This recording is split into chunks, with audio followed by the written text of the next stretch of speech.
In the dying days of the Age of Strife, as old night began to recede from Terra, the Emperor stood upon the precipice of the greatest undertaking in human history. The cradle of humanity lay fractured, divided by techno-barbarians, gene cults, and tyrants who ruled with brutality over the scattered remnants of once mighty civilizations. The Emperor knew that to unite Terra would require warriors beyond the capabilities of normal men, soldiers engineered specifically for the apocalyptic violence that would be necessary to bring the birthworld of mankind to heel. The Thunder Warriors were born from this necessity. Created in secrecy within hidden gene laboratories beneath the Himalayan mountains, these warriors represented the Emperor's first large-scale attempt at transhuman engineering. Unlike the later and more refined Space Marines, the Thunder Warriors' creation was characterized by urgency and pragmatism. The Emperor utilized crude but effective gene crafting techniques, directly manipulating the genetic structure of selected human specimens through a combination of gene therapy, chemical treatments, and surgical augmentation. The process began with the selection of candidates, typically hardened fighters drawn from the various techno-barbarian tribes that populated Terra.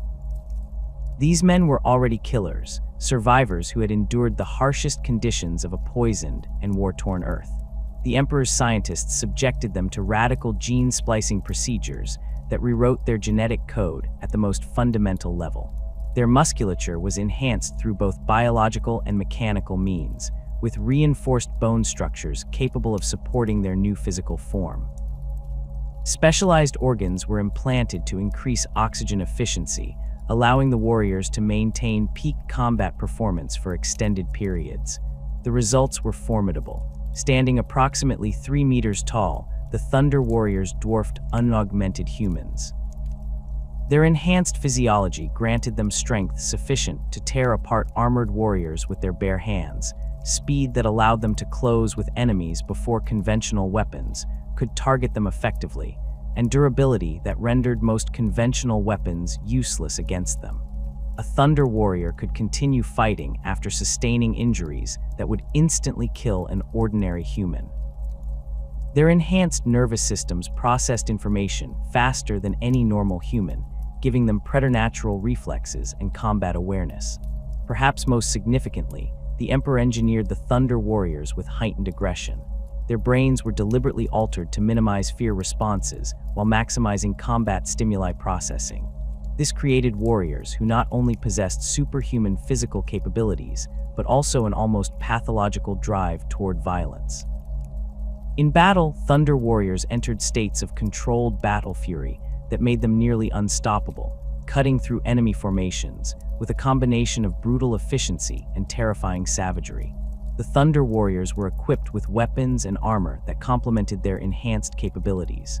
Their standard armor, while not as sophisticated as the later power armor of the Adeptus Astartes, was nonetheless far superior to anything possessed by their enemies. Consisting of layered ceramite plates over an armored body glove, this armor could withstand significant punishment while maintaining mobility. Their primary weapons were early bolters, massive, handcrafted guns that fired rocket-propelled explosive rounds, and massive blades designed to capitalize on their tremendous strength. The organization of the Thunder Warriors reflected their purpose as conquest troops rather than a standing military force. They were divided into Thunder regiments, each comprising approximately 100 warriors.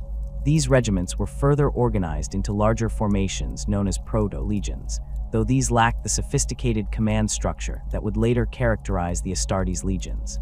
Instead, Thunder Warriors operated more like specialized shock troops, deployed at critical junctures to break enemy formations and create opportunities for the Emperor's conventional forces to exploit.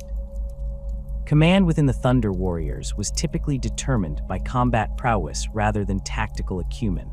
The most formidable fighters led their brothers into battle, with titles such as Primarch and Thunder Lord designating warriors of exceptional ability. Notable among these was Eric Tyrannes, known as the Lightning Bearer, who commanded the respect of his fellow Thunder Warriors through his unmatched combat skills and close personal connection to the Emperor himself.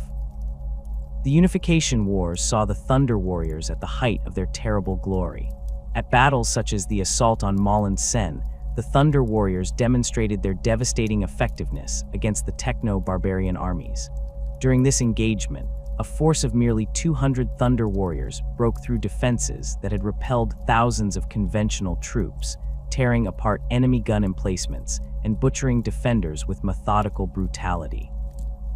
The sight of Thunder Warriors advancing through hails of gunfire, absorbing wounds that would kill ordinary men, and continuing their relentless advance, broke the morale of many enemies before physical combat even began. At the Battle of Mount Ararat, Thunder Warriors faced the gene-enhanced warriors of the Indonesian bloc, themselves the products of crude genetic manipulation. Despite being outnumbered, the Thunder Warriors' superior augmentation allowed them to triumph, with survivors reporting that individual Thunder Warriors engaged and destroyed dozens of enemy gene soldiers. Their victory secured the Emperor's control over crucial water purification systems that supplied much of the Asiatic regions. The infamous pacification of the Nordafric conclaves demonstrated another aspect of the Thunder Warriors' capabilities. Here they were deployed against heavily fortified positions that had withstood conventional siege for years. Operating in small strike teams, Thunder Warriors infiltrated key defensive structures, disabled power systems, and systematically eliminated command personnel before the main Imperial forces launched their assault. This operation showcased their ability to execute complex tactical maneuvers despite their reputation as pure shock troops. Despite their effectiveness, the Thunder Warriors harbored fatal flaws that distinguished them from their successors, the Adeptus Astartes. The Emperor had created them for immediate conquest rather than long-term service, and this was reflected in their physiology. The genetic modifications that granted them their tremendous strength and aggression also resulted in dramatically shortened lifespans. Many Thunder Warriors suffered from progressive neural degeneration that manifested as increasingly erratic behavior, paranoia, and uncontrollable rages. Others experienced accelerated tissue rejection, their bodies literally tearing themselves apart as their enhanced musculature outgrew their skeletal structure's ability to support it. These issues were compounded by metabolic instabilities that required constant medical intervention. Thunder Warriors needed regular treatments to maintain their enhanced capabilities, and without these treatments, their bodies would begin to fail catastrophically. Unlike the later Space Marines, whose gene seed granted them remarkable stability and self-sufficiency, Thunder Warriors were dependent on the Emperor's scientists for their continued functionality. The psychological profile of the Thunder Warriors also differed significantly from the Astartes. While Space Marines would later be indoctrinated from childhood and implanted with controlling hypno-conditioning, Thunder Warriors retained much of their pre-augmentation personalities. This resulted in warriors who, while fanatically loyal to the Emperor during the early unification wars, maintained a degree of independence and self-awareness that potentially threatened their reliability as long-term instruments of Imperial power.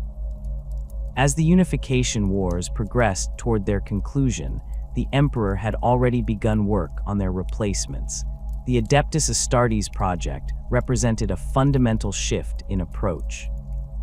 Where Thunder Warriors had been created through direct and often brutal modification of adult subjects, Space Marines would be implanted with gene seed organs derived from the Emperor's own genetic material, carefully introduced into adolescent subjects whose bodies could more naturally incorporate these changes.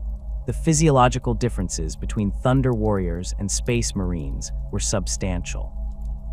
Space Marines were smaller and less physically powerful than their predecessors, but possessed far greater genetic stability. The 19 specialized organs implanted into Space Marines worked in harmony with their natural physiology rather than overwhelming it. This resulted in warriors who, while not as immediately devastating in combat as Thunder Warriors, could maintain peak performance for centuries rather than years. Psychologically, Space Marines were designed for discipline rather than fury. The hypno-indoctrination and mental conditioning they received created warriors capable of controlled aggression rather than berserker rage. Space Marines could function as soldiers in a structured military hierarchy, following orders precisely and executing complex battlefield strategies. This made them suitable for the Great Crusade's goal of reclaiming human worlds across the galaxy, a task requiring diplomacy and restraint as often as it required violence.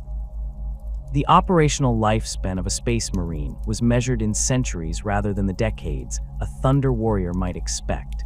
This longevity allowed for the accumulation of experience and skill that made veteran space marines even more effective.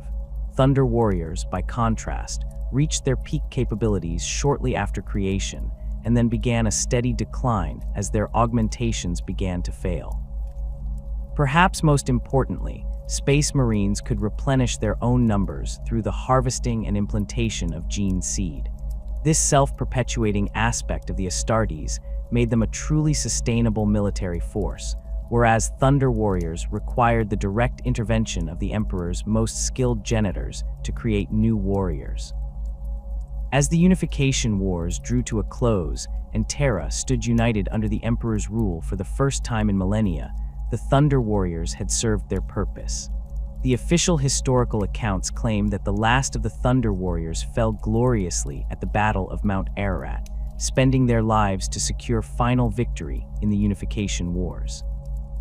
Imperial monuments commemorating this battle depict Thunder Warriors fighting and dying heroically, their sacrifice enabling the birth of a unified Terra that would go on to reclaim humanity's lost stellar empire. The truth, however, was far darker. The Thunder Warriors had become a liability, unstable, deteriorating, and aware of their own imminent obsolescence. With the prototype Astartes already in development, the Emperor made the cold calculation that the Thunder Warriors could not be allowed to threaten the next phase of his grand plan. At an event known as the Triumph of Ullanr, where the Thunder Warriors expected to be honored for their service, they were instead systematically eliminated by the Emperor's other forces, including early Proto-Astartes and the mysterious Legio Custodes, the Emperor's personal guard. The genetic architecture underlying the Thunder Warriors represented the Emperor's first major attempt at transhuman engineering, a scientific endeavor born of desperate necessity rather than methodical research. Unlike the carefully planned Primarch project or the systematized creation of the Adeptus Astartes, the Thunder Warriors' genetic foundations were developed through a process of rapid experimentation and pragmatic application. At the core of a Thunder Warrior's enhanced physiology was an aggressive gene bulking treatment that dramatically increased muscle mass and density. This process involved the introduction of synthetic growth hormones combined with targeted viral vectors that rewrote the genetic code responsible for regulating muscle development. The Emperor's genitors created custom retroviral agents that could penetrate the cell nucleus and alter specific genetic sequences, effectively bypassing millions of years of human evolution in a matter of weeks. This resulted in hypertrophic muscle growth that would have been impossible through natural means. The skeletal structure of Thunder Warrior candidates underwent equally dramatic modification. Their bones were subjected to a calcium-ceramic fusion process that increased density by approximately 300% compared to unaugmented humans. This treatment involved the injection of ceramic precursors directly into the bone marrow, where they would bond with existing bone tissue to create a hybrid organic-synthetic structure. While this provided the necessary framework to support their enhanced musculature, it created long-term complications as the fusion points between natural bone and ceramic material became stress fracture points after years of combat. The cardiovascular system received multiple enhancements designed to support the increased oxygen demands of their enlarged physiology. The primary modification was the surgical implantation of a secondary heart, a prototype version of what would later become the Space Marine secondary heart. This early model lacked the sophisticated self-regulation mechanisms of its Astartes counterpart and required regular hormonal treatments to prevent rejection. Additionally, Thunder Warriors received extensive vascular reinforcement through the introduction of synthetic elastic polymers into their arterial walls, allowing their blood vessels to withstand the dramatically increased blood pressure their enhanced bodies generated. Respiratory capacity was augmented through the implantation of tertiary lung tissue grafted onto the existing pulmonary system. Unlike the later multi-purpose Astartes lungs, these augmentations focused purely on increasing oxygen exchange efficiency. The procedure involved the surgical expansion of the thoracic cavity and the introduction of genetically modified lung tissue cultured from the candidate's own cells. These modified tissues contained artificially dense concentrations of alveoli, dramatically increasing the surface area available for gas exchange. A side effect of this modification was that Thunder Warriors could process oxygen from atmospheres with concentrations as low as 10%, but they became susceptible to specific respiratory pathogens that targeted the junction points between natural and augmented lung tissue. The neurological enhancements given to Thunder Warriors were among the most radical and ultimately problematic aspects of their creation. The Emperor's scientists modified the amygdala and other limbic structures to amplify aggression responses while simultaneously dampening fear and pain reception. This was achieved through a combination of surgical intervention and chemical reprogramming of neural pathways. Specialized stimulant glands were implanted near the adrenal cortex, capable of flooding the Thunder Warrior system with combat stimulants when triggered by specific neural signals. These glands produced a cocktail of synthetic hormones that heightened awareness, increased pain tolerance, and accelerated reaction time, but with each activation, they caused cumulative damage to surrounding tissues. Perhaps most significantly, Thunder Warriors received experimental cortical implants designed to enhance tactical processing and battlefield awareness. These devices, crude precursors to the later Black Carapace, interfaced directly with the central nervous system to provide enhanced sensory processing. The implants were inserted through the base of the skull and extended microscopic filaments throughout the cerebral cortex.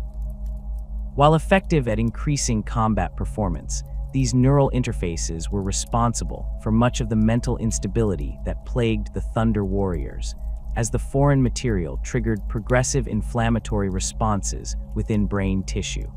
The digestive system underwent substantial modification to support the enormous caloric requirements of their enhanced physiology. Thunder Warriors received an artificial secondary stomach, capable of breaking down substances that would be indigestible or toxic to normal humans. This organ, implanted below the natural stomach, contained engineered bacteria cultures that could process a wide range of organic materials.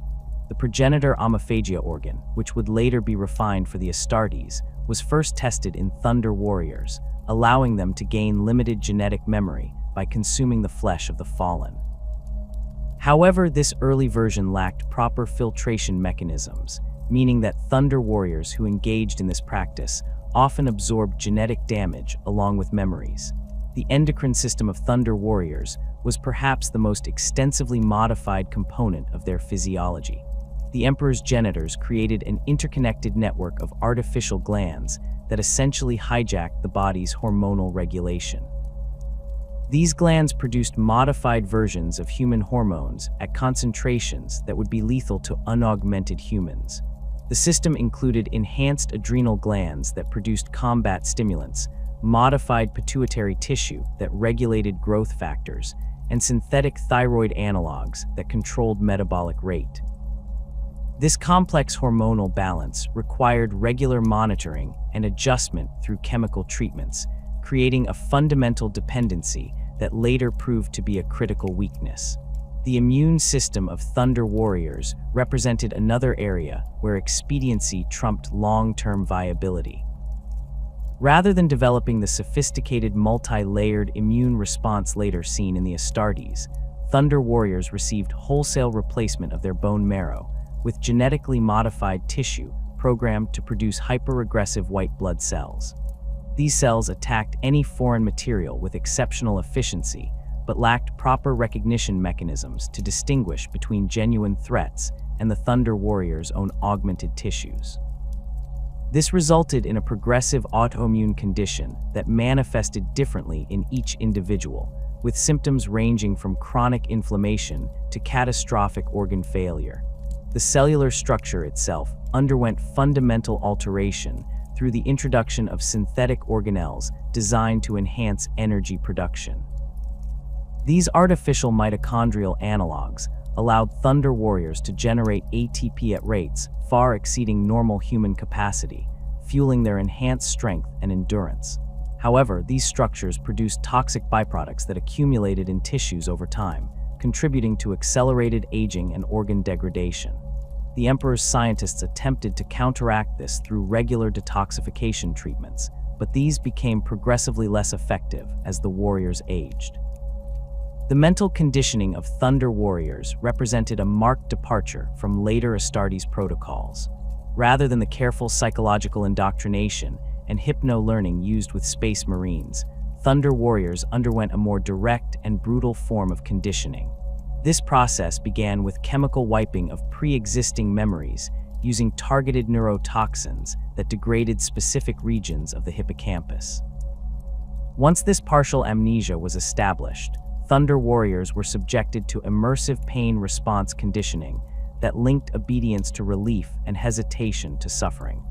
The conditioning regime included extended periods of sensory deprivation, punctuated by intense combat simulations, creating warriors who associated violence with the only form of sensory relief available to them. Unlike Space Marines, who received extensive education in Imperial philosophy and military doctrine, Thunder Warriors were conditioned primarily for aggression and loyalty rather than intellectual development. This approach produced effective shock troops, but left them ill-equipped for functions beyond direct combat. Records recovered from the Emperor's gene laboratories indicate that the success rate for Thunder Warrior conversion was extraordinarily low compared to later Astartes procedures. For every successful Thunder Warrior created, approximately 15 candidates died during the augmentation process. The primary causes of failure included massive autoimmune reactions, neurological collapse following cortical implantation, and catastrophic organ failure during the bulking procedures. Even among those who survived the initial conversion, nearly 30% developed fatal complications within the first year. The failed conversions manifested in horrific ways. Some candidates experienced uncontrolled muscle growth that eventually crushed their internal organs. Others developed neurological conditions that left them in states of perpetual agony, their pain receptors amplified rather than dampened by the attempted modifications. Perhaps most disturbing were those who survived physically but experienced complete psychological collapse, regressing to feral states that rendered them combat ineffective and ultimately dangerous to their fellow warriors. Those Thunder Warriors who survived both the conversion process and early complications faced a bleak long-term prognosis. The average operational lifespan of a Thunder Warrior was approximately 10-12 years from the point of successful augmentation. The first signs of degeneration typically manifested in the central nervous system, with warriors experiencing tremors, coordination loss, and episodic psychosis. As their condition progressed, the once precise warriors became increasingly unstable, their legendary combat prowess undermined by unpredictable physical and mental failures. The cellular degeneration experienced by Thunder Warriors has been described in recovered Medici texts as accelerated entropic cascade. This condition was characterized by the progressive breakdown of cellular repair mechanisms, causing wounds to heal more slowly and eventually not at all. The synthetic tissues and organs began to reject their biological counterparts, creating interface inflammation that spread throughout the body. In the final stages, Thunder Warriors often experienced complete organ system failures, their enhanced bodies literally tearing themselves apart from within.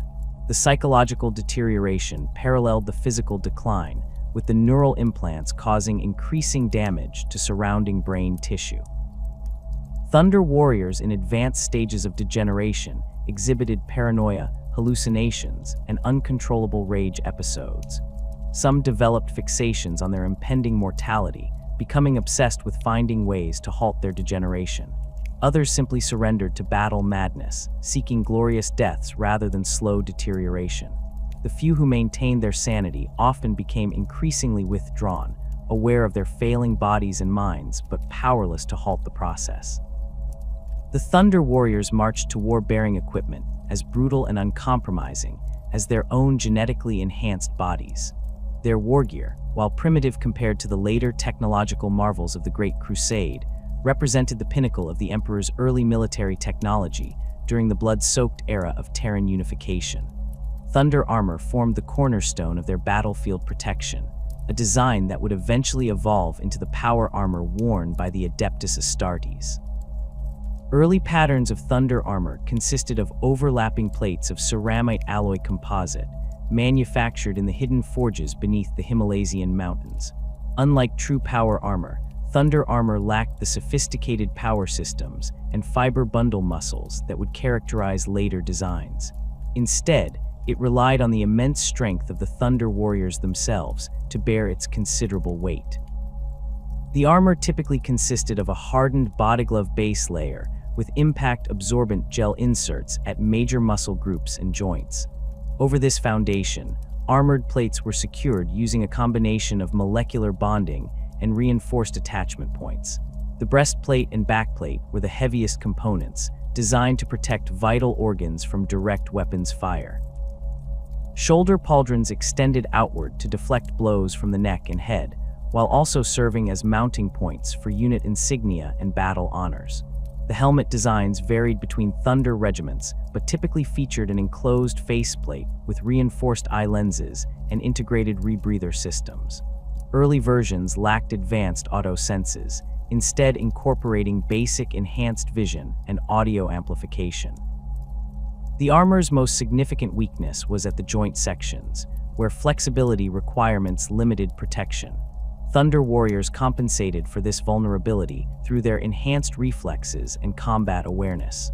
Mark IB pattern Thunder armor, used during the later unification campaigns, incorporated limited power assistance in the form of pneumatic pistons at major joints.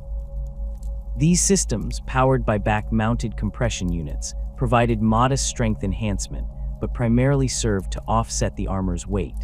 This innovation represented the first step toward true power armor, though the systems were notoriously unreliable and required constant maintenance by dedicated tech adepts. The weapons carried by Thunder Warriors reflected their role as shock troops designed for maximum battlefield impact. The prototype bolter, designated the Tigris pattern, was significantly larger than later Astartes models.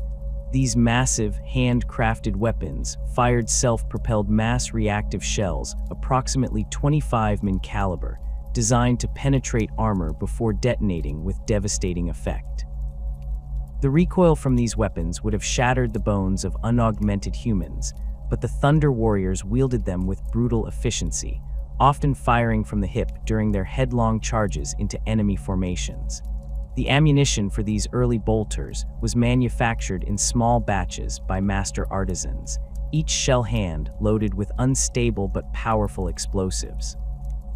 Magazine capacity was limited to 20 rounds, a restriction that encouraged Thunder Warriors to close with the enemy quickly after the initial fusillade. The weapons themselves were more akin to artillery pieces than infantry firearms, capable of turning armored opponents into red mist and blasting holes through reinforced barricades. For close combat, Thunder Warriors favored massive chain blades that would later evolve into the chainswords of the Astartes. These early patterns, designated Sawtooth pattern, featured more aggressive tooth designs and less sophisticated safety mechanisms than later variants. The weapons were powered by compact Promethium engines that produced their distinctive roar when activated. The blades themselves were typically over 1.5 meters in length, allowing Thunder Warriors to cleave through multiple opponents with single sweeping strikes. Many Thunder Warriors also carried massive combat knives as backup weapons, though knife hardly describes these implements of slaughter. Closer to short swords by human standards, these mono-molecular edged blades could slice through conventional armor with minimal resistance. They were particularly effective in the confined spaces of bunker complexes and urban warfare, where the larger chain blades proved unwieldy. Heavy weapons were less common among Thunder Warriors compared to later Astartes forces, but specialized troops did wield early versions of heavy bolters and primitive plasma weapons. The Perturabo pattern heavy bolter required 2 normal humans to operate, but could be wielded by a single Thunder Warrior, albeit with reduced mobility. These weapons fired 30 explosive shells at cyclic rates that could turn enemy formations into bloody ruin within seconds. The rare and temperamental photonic incinerators represented the most advanced weapons in the Thunder Warrior arsenal. These prototype plasma weapons fired superheated matter that could melt through the thickest armor, though they were prone to catastrophic overheating. Thunder Warriors assigned these weapons accepted the risk of potential self-immolation as the price for wielding such devastating firepower. Thunder Warriors carried minimal supplementary equipment compared to the later Astartes. Their combat load typically included several fragmentation grenades, rudimentary medical supplies for emergency field treatment, and basic survival gear. The philosophy behind this minimalist approach was simple. Thunder Warriors were expected to achieve rapid victory or die in the attempt, with little provision made for extended operations or strategic withdrawals. The combat doctrines employed by the Thunder Warriors were as direct and brutal as their physical appearance. Unlike the later tactical flexibility of the Space Marines, Thunder Warriors operated on principles of overwhelming shock assault and maximum violence. Their standard approach to warfare could be summarized in 3 phases: intimidation, devastation, and annihilation.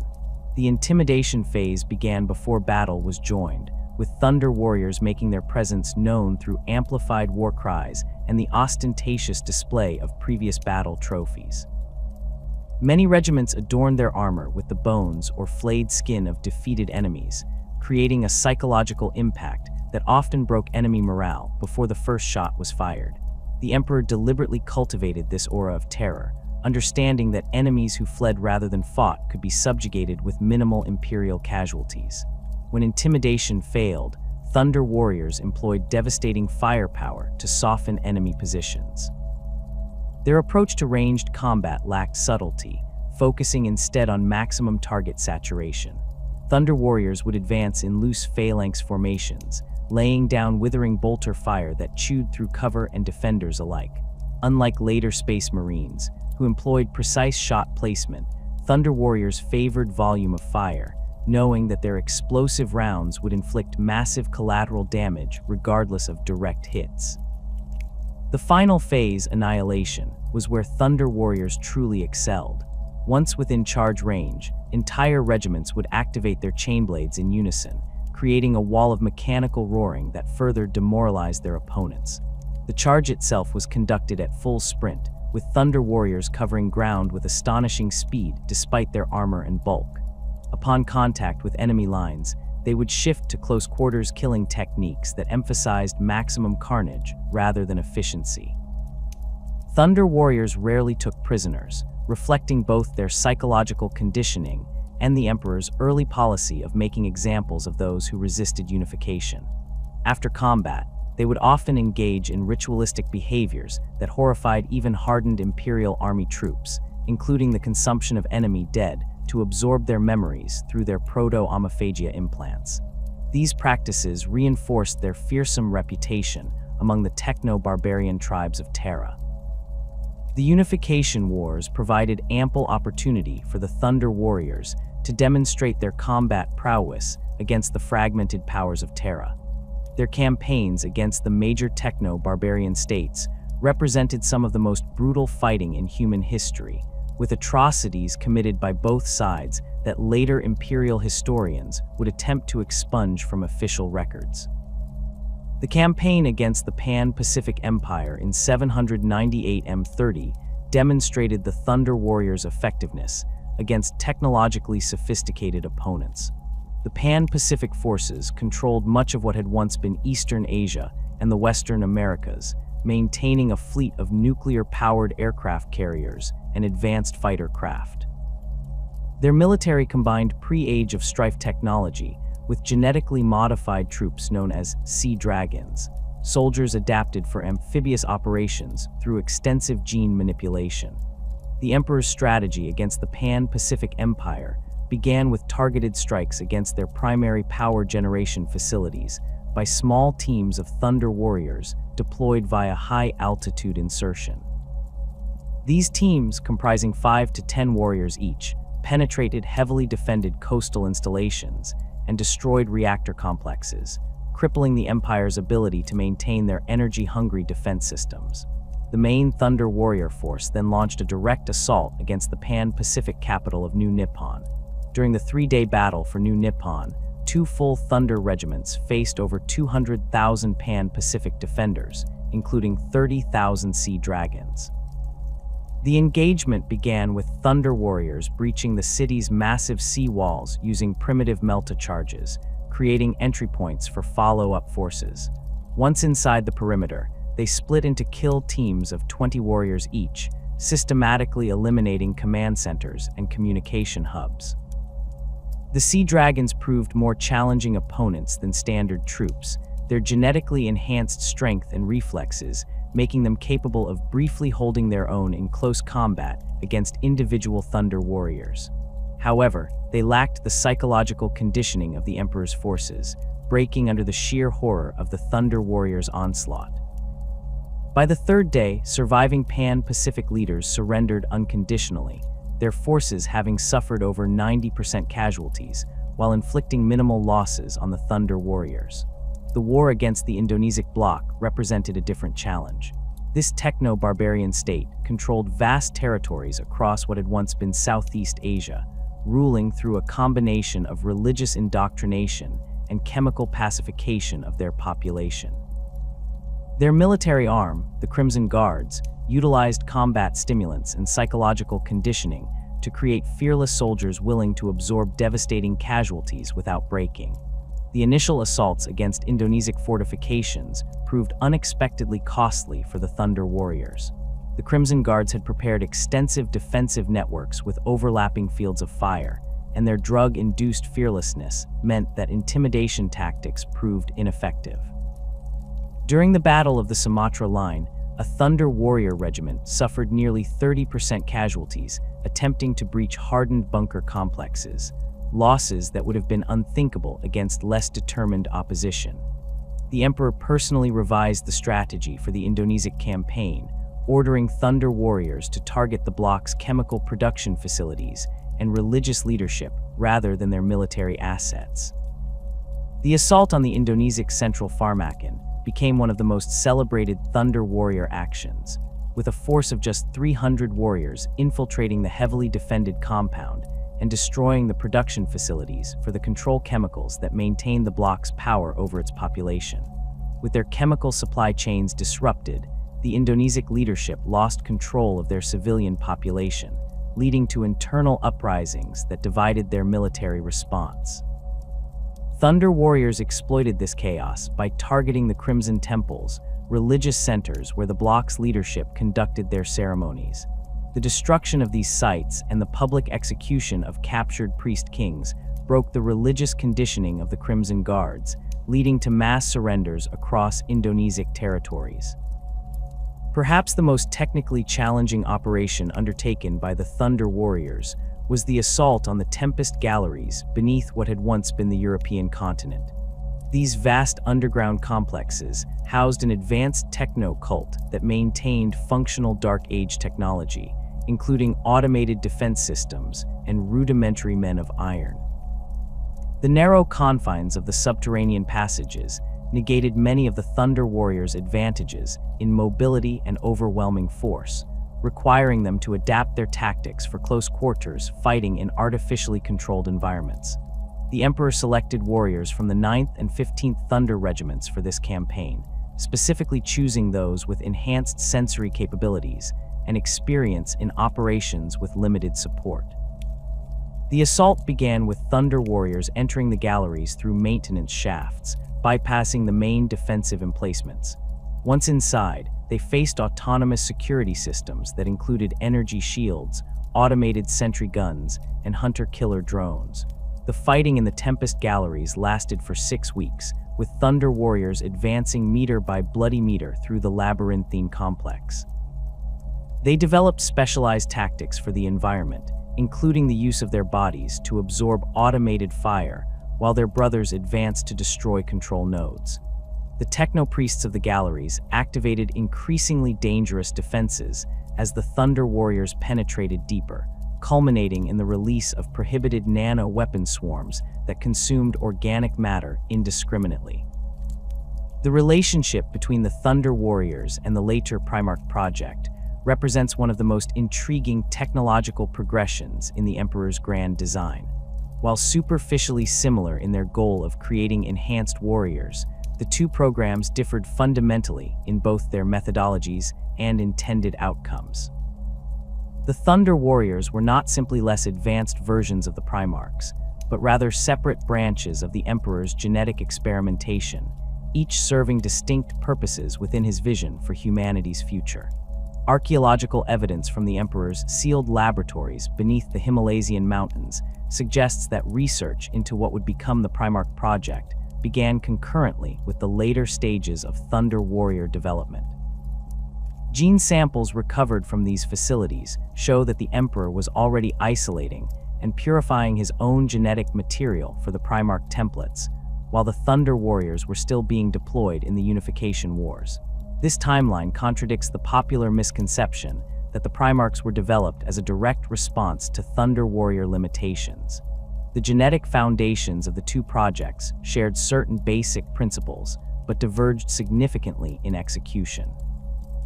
Thunder Warrior genetic enhancement relied heavily on direct modification of adult subjects, using aggressive viral vectors and chemical catalysts to force rapid mutation of existing tissues. This approach prioritized immediate results over long-term stability, creating warriors who were immensely powerful but genetically unstable. In contrast, the Primarch project utilized what Imperial genetors would later term ground-up construction, the complete engineering of genetic profiles from the molecular level, designed to develop naturally from embryonic stage through maturation. Laboratory records recovered from the personal archives of Adeptus Astartes, one of the Emperor's chief genetors, reveal that many of the biological systems tested in Thunder Warriors provided valuable data for the Primarch project, though primarily as cautionary examples rather than direct templates. The catastrophic neural degeneration observed in Thunder Warriors led to the development of the significantly more stable neurological architecture used in the Primarchs. Similarly, the autoimmune complications that plagued Thunder Warriors informed the creation of the Primarchs' remarkably resilient immune systems, which could adapt to almost any environment without rejection issues. The Emperor's approach to genetic enhancement evolved dramatically between the two projects.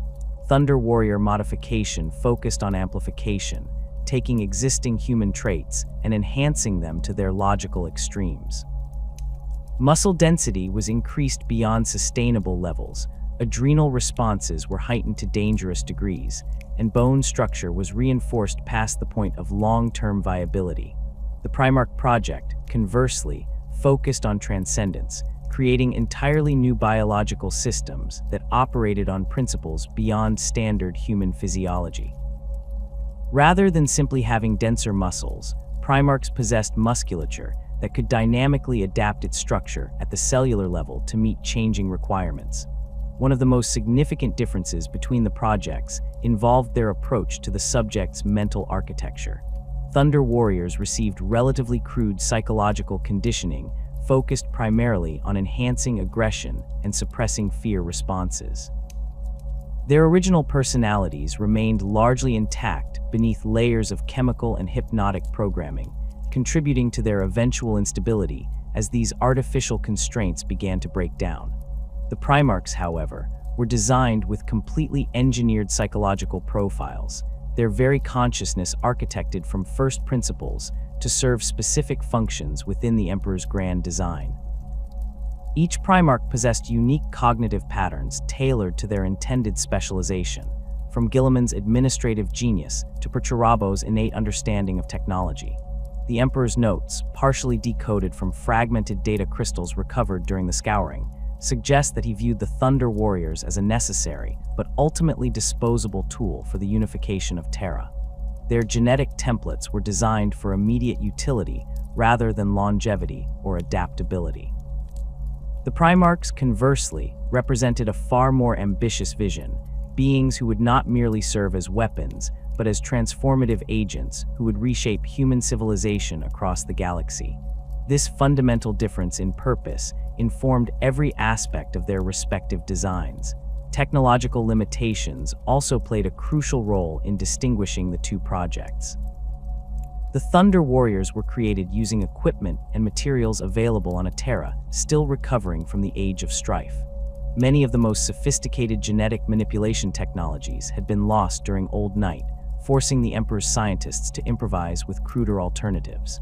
By the time the Primarch project began in earnest, the Emperor had recovered or recreated many of these lost technologies, allowing for far more precise genetic engineering. Additionally, the conquest of Luna and Mars during the later stages of unification provided access to advanced selenite gene looms and Martian biotechnology that substantially expanded the Emperor's capabilities. Eric Tyrannes, the legendary Lightning Bearer and most successful of the Thunder Warriors, represents a critical link between the two projects. Recovered medical data suggests that Tyrannes' genetic modification was more sophisticated than that of his brothers, incorporating several experimental procedures that would later be refined for the Primarch project. His exceptional longevity, surviving long after most Thunder Warriors had succumbed to genetic degeneration, indicates that the Emperor may have used him as a testing ground for more stable enhancement techniques. Some genetors have even suggested that Tyrannes represented a bridge design between standard Thunder Warriors and the Primarchs, though this remains controversial among Imperial scholars. The differing approaches to genetic stability between the two projects reveal much about their intended purposes. Thunder Warriors were designed with built-in obsolescence, their modifications so extreme that long-term survival was impossible without constant medical intervention. This planned degradation ensured that once Terra was unified, these living weapons could be decommissioned without threatening the Emperor's new order. The Primarchs, in contrast, were engineered for virtual immortality, with self-repairing tissues and extraordinarily efficient cellular regeneration that theoretically allowed them to live indefinitely. This fundamental difference reflects their intended roles: Thunder Warriors as conquest troops for a single world, Primarchs as eternal leaders for a galaxy-spanning empire. The psychological architecture of the two transhuman types further illuminates their divergent purposes. Thunder Warriors possessed enhanced but recognizably human minds, complete with human weaknesses like ambition, resentment, and self-preservation. These traits made them effective killers, but potentially problematic servants once the immediate need for violence diminished. The Primarchs received completely engineered psyches designed to embody specific aspects of leadership and warfare, from Dorn's unyielding resolve to Magnus's intellectual curiosity. Each was shaped to fulfill a predetermined role within the Emperor's vision, though this programming would later prove less deterministic than intended.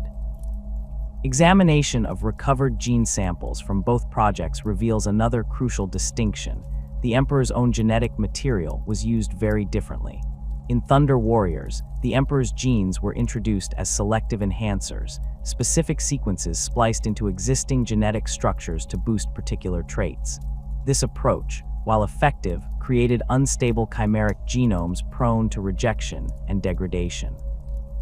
The Primarchs, however, were built upon complete genomic frameworks derived directly from the Emperor himself, creating beings who were, in a genetic sense, his true sons rather than simply enhanced humans. This fundamental difference in approach explains much of the disparity in stability and capability between the two transhuman types. The deployment strategies envisioned for each group further highlights their different purposes. Thunder Warriors operated exclusively as frontline shock troops, designed to break enemy formations through overwhelming violence. Their limited lifespans and psychological instability made them unsuitable for garrison duty, peacekeeping, or any role requiring sustained discipline. The Primarchs, conversely, were conceived as multidimensional leaders, warriors certainly, but also statesmen, scholars, and visionaries who could not only conquer worlds but transform them. Each Primarch possessed unique talents that extended far beyond the battlefield, from Lorgar's charismatic oratory to Fulgrim's artistic perfection. Perhaps the most telling difference between the projects lies in their reproducibility. Thunder Warriors could only be created through direct intervention by the Emperor's most skilled genetors, with each warrior requiring individual modification. This made them effectively irreplaceable, Losses suffered in battle represented permanent reductions in their overall numbers. The Primarch project, however, incorporated reproducibility as a core design principle.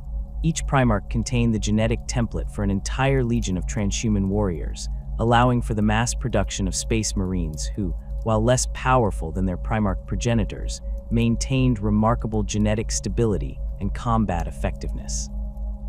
The technological gulf between Thunder Warriors and Primarchs becomes most apparent when examining their respective physiologies at the cellular level. Thunder Warrior cells exhibited forced enhancement, natural human cells subjected to external modification that pushed them beyond their design parameters. This approach created cells that functioned at extraordinary levels, but degraded rapidly as their enhanced metabolism literally burned through their capacity for division. Primarch cells, by contrast, were engineered from their foundation to operate at transhuman levels, with novel mitochondrial structures, reinforced cellular membranes, and completely redesigned metabolic pathways that allowed for sustained high performance without degradation. The Emperor's ultimate vision for humanity likely informed the progression from Thunder Warriors to Primarchs. While the Thunder Warriors represented a tactical solution to the immediate problem of Terran unification, the Primarchs embodied a strategic approach to humanity's long-term evolution. Each Primarch expressed different aspects of the Emperor's grand design for human transcendence, suggesting that they were not merely military assets, but experimental prototypes for humanity's potential future development. This interpretation is supported by the Emperor's later work on the Golden Throne and the Webway Project, which aimed to fundamentally transform humanity's relationship with the Warp, a goal far beyond the limited military objectives of the Unification Wars. The failure modes of each project reveal their fundamental differences. When Thunder Warriors degraded, they experienced catastrophic physical and mental collapse, their enhanced bodies literally tearing themselves apart as their modifications turned against them. This breakdown pattern is consistent with forced enhancement beyond sustainable levels. When Primarchs failed, the pattern was entirely different, not physical degradation, but philosophical divergence. Those Primarchs who turned against the Emperor did so not because their bodies failed them, but because their perspectives and beliefs led them to reject his vision. This distinction highlights the fundamental difference between the projects. Thunder Warriors were tools designed to function until they broke, while Primarchs were intended as self-directed extensions of the Emperor's will. The Battle of Mount Ararat stands as perhaps the most mythologized engagement of the Unification Wars, a conflict shrouded in deliberate obfuscation and propaganda that has obscured the true nature of what occurred on those blood-soaked slopes. Imperial records describe it as the glorious last stand of the Thunder Warriors, where the Emperor's first transhumans sacrificed themselves to secure final victory over the last significant opposition to Terran unification. The reality, pieced together from fragmented records and survivor accounts, tells a far darker tale. Mount Ararat, once a sacred peak in ancient human mythology, had been transformed during the Age of Strife into a formidable stronghold of the Indonesic bloc. Rising approximately 5,100 meters above the surrounding wasteland, its upper reaches housed massive water purification systems that supplied much of the Asiatic regions with potable water, a resource more valuable than gold in the toxic aftermath of Old Night. The mountain's strategic importance was matched by its natural defensibility, with narrow approach routes that could be easily monitored and defended by even modest forces. The Indonesic defenders had spent decades fortifying Mount Ararat, carving bunker networks into the living rock, and establishing layered defensive perimeters at every feasible approach. Heavy plasma batteries, salvaged from pre-Age of Strife military installations, covered the main ascent routes, while buried rad mines and automated sentry guns protected against infiltration attempts. The defending force consisted of approximately 30,000 Indonesic elite troops, including 5,000 of their gene-bulked Crimson specialists, warriors who, while inferior to Thunder Warriors, represented some of the most dangerous fighters among the techno-barbarian forces. Cardinal Zulang, the Indonesic commander, had established his headquarters within the central purification complex near the summit. A veteran of dozens of campaigns against rival techno-barbarian states, Lang understood the threat posed by the Emperor's forces and had prepared accordingly. He dispersed his command structure across multiple hardened bunkers, established redundant communication systems resistant to electronic warfare, and stockpiled enough supplies to withstand a siege lasting several years. Most significantly, he had rigged the purification systems with destructive charges, ready to deny this critical resource to the Emperor should defeat seem inevitable. The Imperial force assembled for the Ararat campaign comprised approximately 4,000 Thunder warriors, nearly half of all such warriors still operational at this late stage of the Unification Wars. They were organized into 30 Thunder regiments, each assigned specific objectives on the mountain. Supporting them were roughly 100,000 conventional troops from the nascent Imperial army, primarily equipped with Law's weapons and light armor. Notably absent from planning records were the Legio Custodes, the Emperor's personal guard, who had participated in nearly every major engagement of the Unification Wars to this point. The battle plan, ostensibly crafted by the Emperor himself, called for a three-pronged assault on the mountain. The main force would advance directly up the southeastern slope, drawing the bulk of Indonesic fire and attention. Meanwhile, two smaller forces would attempt flanking maneuvers from the north and west, seeking to breach the defensive perimeter at its thinnest points. Thunder warriors would spearhead each assault, absorbing the heaviest fire and creating breakthroughs for conventional forces to exploit.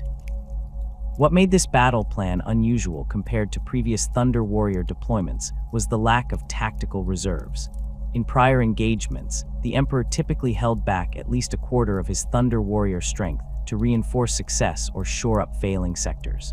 At Ararat, every available Thunder warrior was committed to the initial assault, a decision that military historians have long questioned, particularly given the formidable nature of the defenses.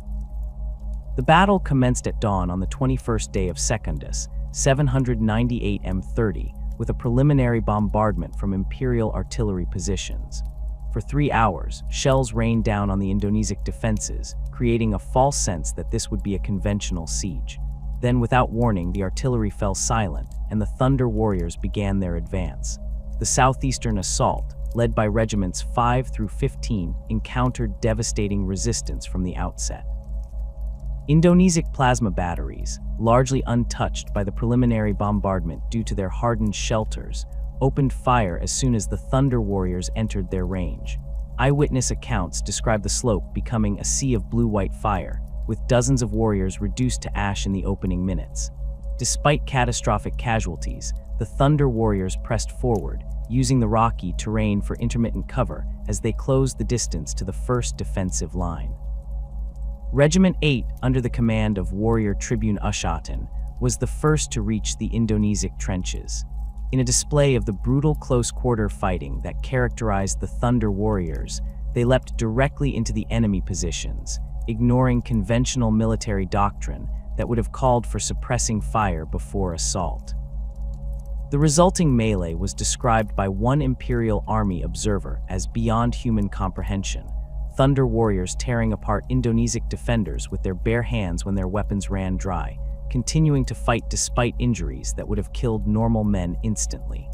The northern assault, comprising regiments 16 through 22, initially made better progress, encountering lighter defenses as expected.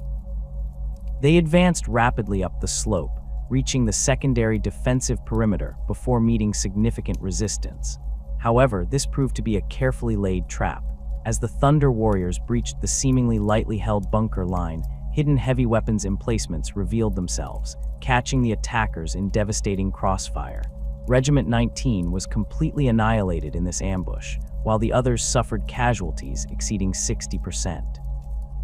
Most troubling were reports from surviving Imperial Army officers that the Thunder warriors appeared to have been deliberately channeled into these killing zones. The assault routes, supposedly based on reconnaissance by the Emperor's own scouts, consistently led the Thunder warriors into the heaviest concentrations of enemy fire, while potentially safer approaches remained unexploited. Whether this represented an intelligence failure or deliberate planning remains one of the most controversial aspects of the battle. the Western Assault Force, led by the veteran regiments 23 through 30, encountered the most unusual circumstances of the battle. Their approach route took them through a series of narrow defiles, where even the superhuman Thunder Warriors were forced to advance in single file, making them vulnerable to ambush. Strangely, these obvious choke points were only lightly defended, allowing the Western force to penetrate deep into the Indonesian territory before meeting significant resistance. When resistance did come, it was in the form of a counterattack led by the bulk of the Crimson Specialists, elite gene-enhanced soldiers who represented the Indonesian bloc's attempt to create their own version of the Thunder Warriors. While individually no match for the Emperor's creations, the Crimson Specialists had numerical advantage and intimate knowledge of the terrain. They struck from concealed positions, engaging the Thunder Warriors in close combat where the confined space negated some of the Imperial force's advantages. Regiment 25, commanded by the legendary Thunder Warrior Barak Zaitos, formed a defensive perimeter around a small plateau, allowing the other regiments to regroup. For 6 hours, Zaitos and his warriors held this position against wave after wave of Crimson Specialists, their numbers dwindling with each assault. By nightfall, only Zaitos and 3 of his warriors remained alive, surrounded by hundreds of enemy corpses. Imperial propaganda would later immortalize this last stand, though curiously omitting that the position had been entirely unnecessary to defend and that the warriors had been effectively sacrificed for no tactical gain. As darkness fell on the first day, the situation for the Imperial forces was dire. Of the 4,000 Thunder Warriors who began the assault, fewer than 1,500 remained combat effective. The southeastern force had been reduced to scattered groups fighting isolated actions with no central coordination. The northern assault was pinned down below the secondary defensive line, unable to advance or retreat without suffering additional casualties. Only the western force maintained some semblance of cohesion, though they too were cut off from the main Imperial army support. Standard Imperial doctrine, as established in previous campaigns, would have called for a tactical withdrawal to regroup and develop a new approach. Instead, orders came directly from the Emperor's command, post that the assault would continue through the night, with all remaining forces committed to a push toward the summit. More perplexing still, Imperial army units were instructed to hold their positions rather than reinforce the Thunder Warriors, effectively leaving the transhumans to fight unsupported. The night fighting on Mount Ararat took on a nightmarish quality, with Thunder Warriors navigating the darkness using their enhanced senses, while Indonesian defenders employed infrared targeting systems. The southeastern force, now under the command of warrior Captain Garok after the death of their tribune, abandoned any pretense of tactical formation and simply charged directly up the slope toward the main purification complex. Of the 300 warriors who began this charge, only 17 reached the outer perimeter of the complex, where they were finally cut down by concentrated heavy weapons fire. The northern force fared marginally better, using the darkness to infiltrate small teams through gaps in the Indonesian lines. These teams conducted targeted strikes against enemy command bunkers and power generators, temporarily disrupting the defensive network. However, without reinforcement, these gains proved temporary, and by dawn, most of the infiltration teams had been isolated and eliminated. The Western force, still the most intact of the three, attempted a flanking maneuver to relieve pressure on their brothers.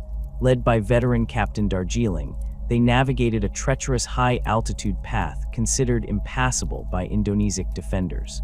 This daring move brought them to within striking distance of Cardinal Lang's headquarters, potentially turning the tide of the battle.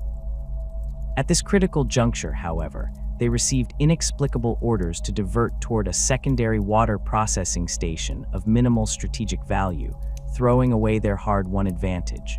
Dawn of the second day revealed the full extent of the Thunder Warriors' losses. Of the original 4,000, fewer than 800 remained alive, with many of those too injured to continue fighting effectively. The Indonesian defenders had suffered approximately 12,000 casualties, a favorable exchange ratio for the Imperial forces, but not sufficient to break the defense given the starting numbers. More importantly, all key strategic positions remained under enemy control, with the purification complex itself entirely untouched. At this point, a remarkable and suspicious development occurred. A force of approximately 200 warriors in unmarked armor, later identified as early prototype Astartes of the First Legion, appeared on the eastern flank of the mountain. Moving with precision and coordination, notably lacking in the Thunder Warrior assault, these warriors targeted specific weak points in the Indonesian defense network, creating a viable path to the summit. Within hours, they had achieved what 2 days of Thunder Warrior assaults had failed to accomplish, breaching the outer perimeter of the purification complex. The remaining Thunder Warriors, observing this development, abandoned their assigned objectives and converged on the breach, apparently seeking to claim final victory despite their decimation. What followed has been heavily censored in Imperial records, but fragmentary accounts suggest that the unmarked Astartes forces turned their weapons against the Thunder Warriors, engaging them at close range, while Indonesian defenders focused fire on both transhuman forces. By nightfall of the second day, Imperial army forces finally received orders to advance, moving up the paths cleared by the mysterious Astartes force. They encountered minimal resistance, as the bulk of the Indonesian defenders had been drawn to the three-way conflict near the summit. Upon reaching the purification complex, they found Cardinal Lang dead, apparently from a precision bolt round to the head, and the facility largely intact despite the fierce fighting that had occurred around it. Of the Thunder Warriors who participated in the Battle of Mount Ararat, official Imperial records claim that all died gloriously in the final assault, sacrificing themselves to secure this vital strategic asset. Casualty lists released to the public showed 100% fatality rates across all 30 regiments, with special commendations for their valor and dedication to the Emperor's cause. Monuments erected in the aftermath depicted Thunder Warriors fighting to their last breath against overwhelming odds, their sacrifices enabling the final unification of Terra under the Emperor's rule. The truth, pieced together from classified documents and eyewitness testimonies later suppressed by Imperial authorities, suggests a very different scenario. While Thunder Warrior casualties were indeed catastrophic, estimated at approximately 90%, survivors did exist. These survivors were systematically hunted down in the weeks following the battle, either by the mysterious Astartes forces or by Legio Custodes operatives deployed specifically for this purpose. The few Thunder Warriors who escaped this purge went into hiding, forced to conceal their identities and rely on regular chemical treatments to manage their accelerating genetic degeneration. The official Imperial narrative surrounding the fate of the Thunder Warriors has been carefully crafted over millennia. These noble warriors, the Emperor's first transhuman soldiers, gloriously sacrificed themselves to the last man during the Battle of Mount Ararat, securing final victory in the Unification Wars. Their memory is honored in solemn monuments across Terra, depicting valiant giants falling in battle against overwhelming odds, their sacrifice enabling humanity's first steps toward reunification with the stars. This narrative, repeated in countless historical texts and commemorative ceremonies, has become an unquestioned cornerstone of Imperial history. Yet beneath this polished facade lies a far darker truth. The Thunder Warriors did not simply die out in one final, glorious battle. Their end was neither noble nor natural, but rather the result of a calculated purge ordered by the same being who had created them, the Emperor of mankind himself. Multiple accounts of the Thunder Warriors' fate exist in heavily redacted archives scattered throughout the Imperium. The most widely accepted version among scholars with sufficient clearance describes what happened at the event historically known as the Triumph of Unity. Following the victory at Mount Ararat and the final unification of Terra under the Emperor's rule, a massive celebration was organized on the plains outside the Emperor's palace. Tens of thousands of Imperial army soldiers gathered alongside the remaining Thunder Warriors, numbering approximately 3,000 according to classified muster rolls, to celebrate their hard-won victory. The Thunder Warriors, believing themselves to be honored heroes of the Unification Wars, assembled in full battle regalia. They stood in formation at the center of the gathering, their massive forms towering over the regular human soldiers surrounding them. The Emperor himself was present, accompanied by a contingent of his custodians, the golden-armored warriors who served as his personal guard. According to eyewitness accounts later suppressed by Imperial authorities, there was an unusual tension among the custodians, who positioned themselves in a loose cordon around the assembled Thunder Warriors, rather than in their typical ceremonial formation. What happened next has been pieced together from fragmentary records and the testimony of a handful of survivors who managed to escape. As the Emperor concluded his address to the assembled forces, the custodians suddenly moved with coordinated precision, closing the distance to the Thunder Warriors. At the same moment, previously concealed units of Proto-Astartes, early versions of what would become the Space Marines, emerged from hidden positions around the perimeter of the gathering. The attack came without warning. Bolt weapons opened fire from multiple directions, concentrating on Thunder Warrior command personnel first. The custodians, moving with superhuman speed, engaged the most powerful Thunder Warriors directly, targeting those who had demonstrated exceptional abilities during the Unification Wars. The Thunder Warriors, caught completely unprepared for betrayal by their creator, initially struggled to organize an effective defense. Despite their surprise, the Thunder Warriors quickly recovered and fought back with characteristic ferocity. The battle that ensued was one of the most brutal of the entire Unification period, with transhuman warriors on both sides unleashing their full destructive potential. Thunder Warriors tore apart Proto-Astartes with their bare hands, while custodians cut down multiple opponents with precise, economical strikes of their guardian spears. The fighting lasted approximately 3 hours, with the Thunder Warriors gradually pushed into an ever-tightening circle. Their numbers dwindled as the coordinated assault by custodians and Proto-Astartes took its toll.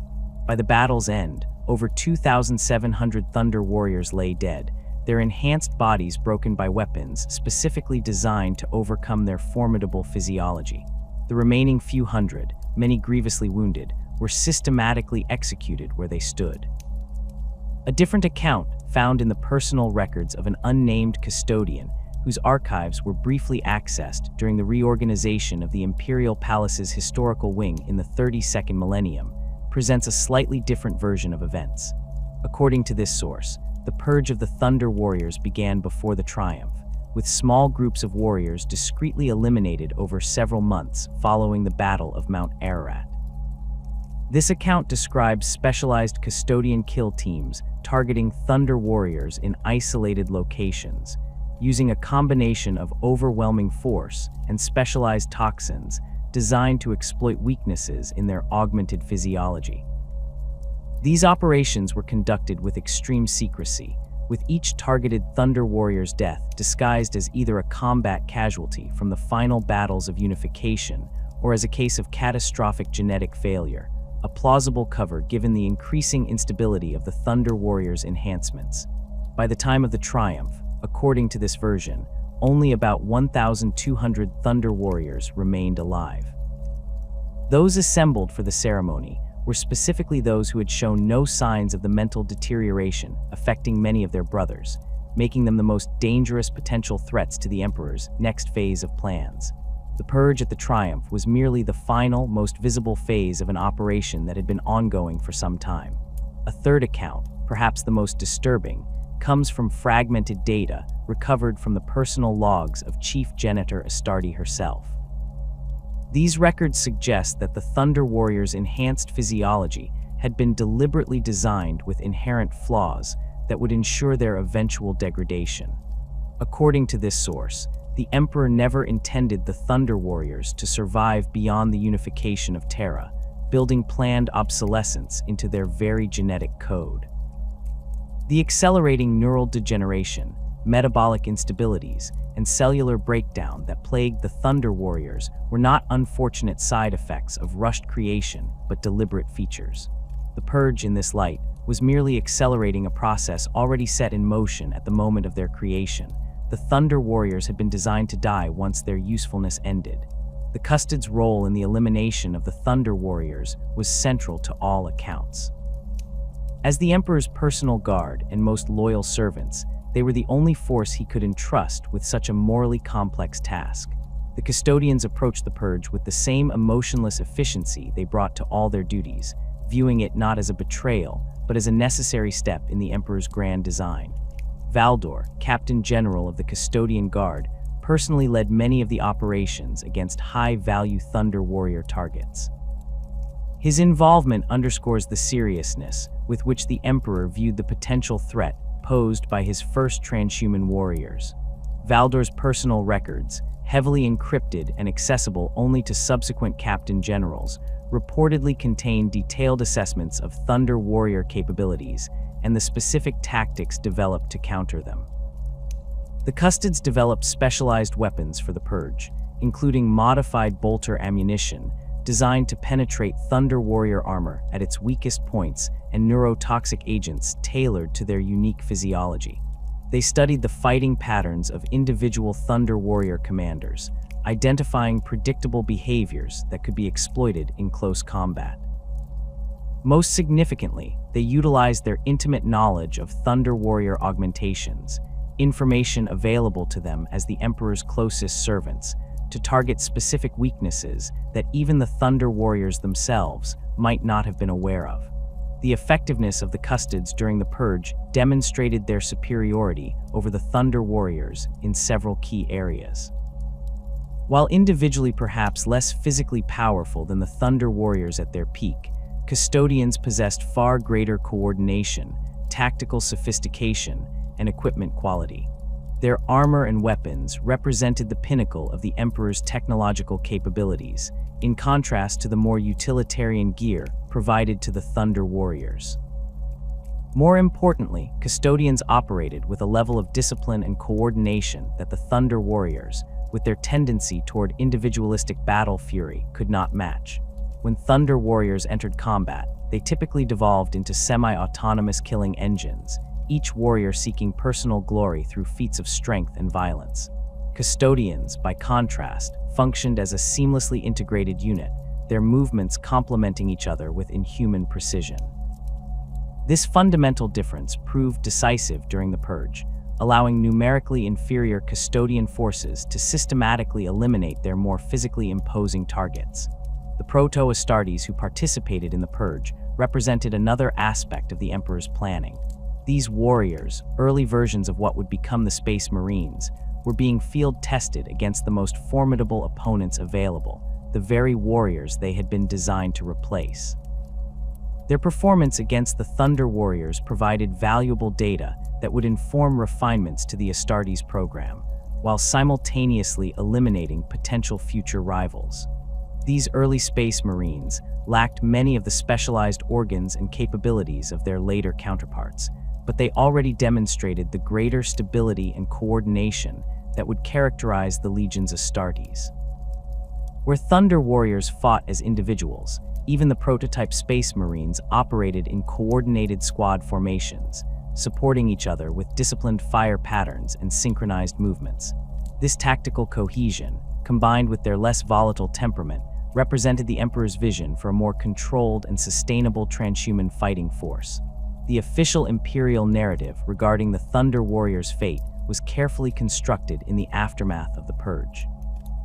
The Emperor, recognizing the potential psychological impact of the truth, ordered the creation of an alternative history that would serve both practical and symbolic purposes.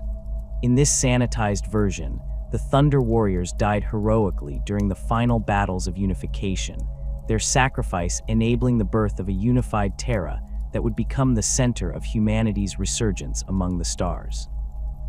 Monuments depicting Thunder Warriors in heroic last stands were erected in prominent locations across Terra.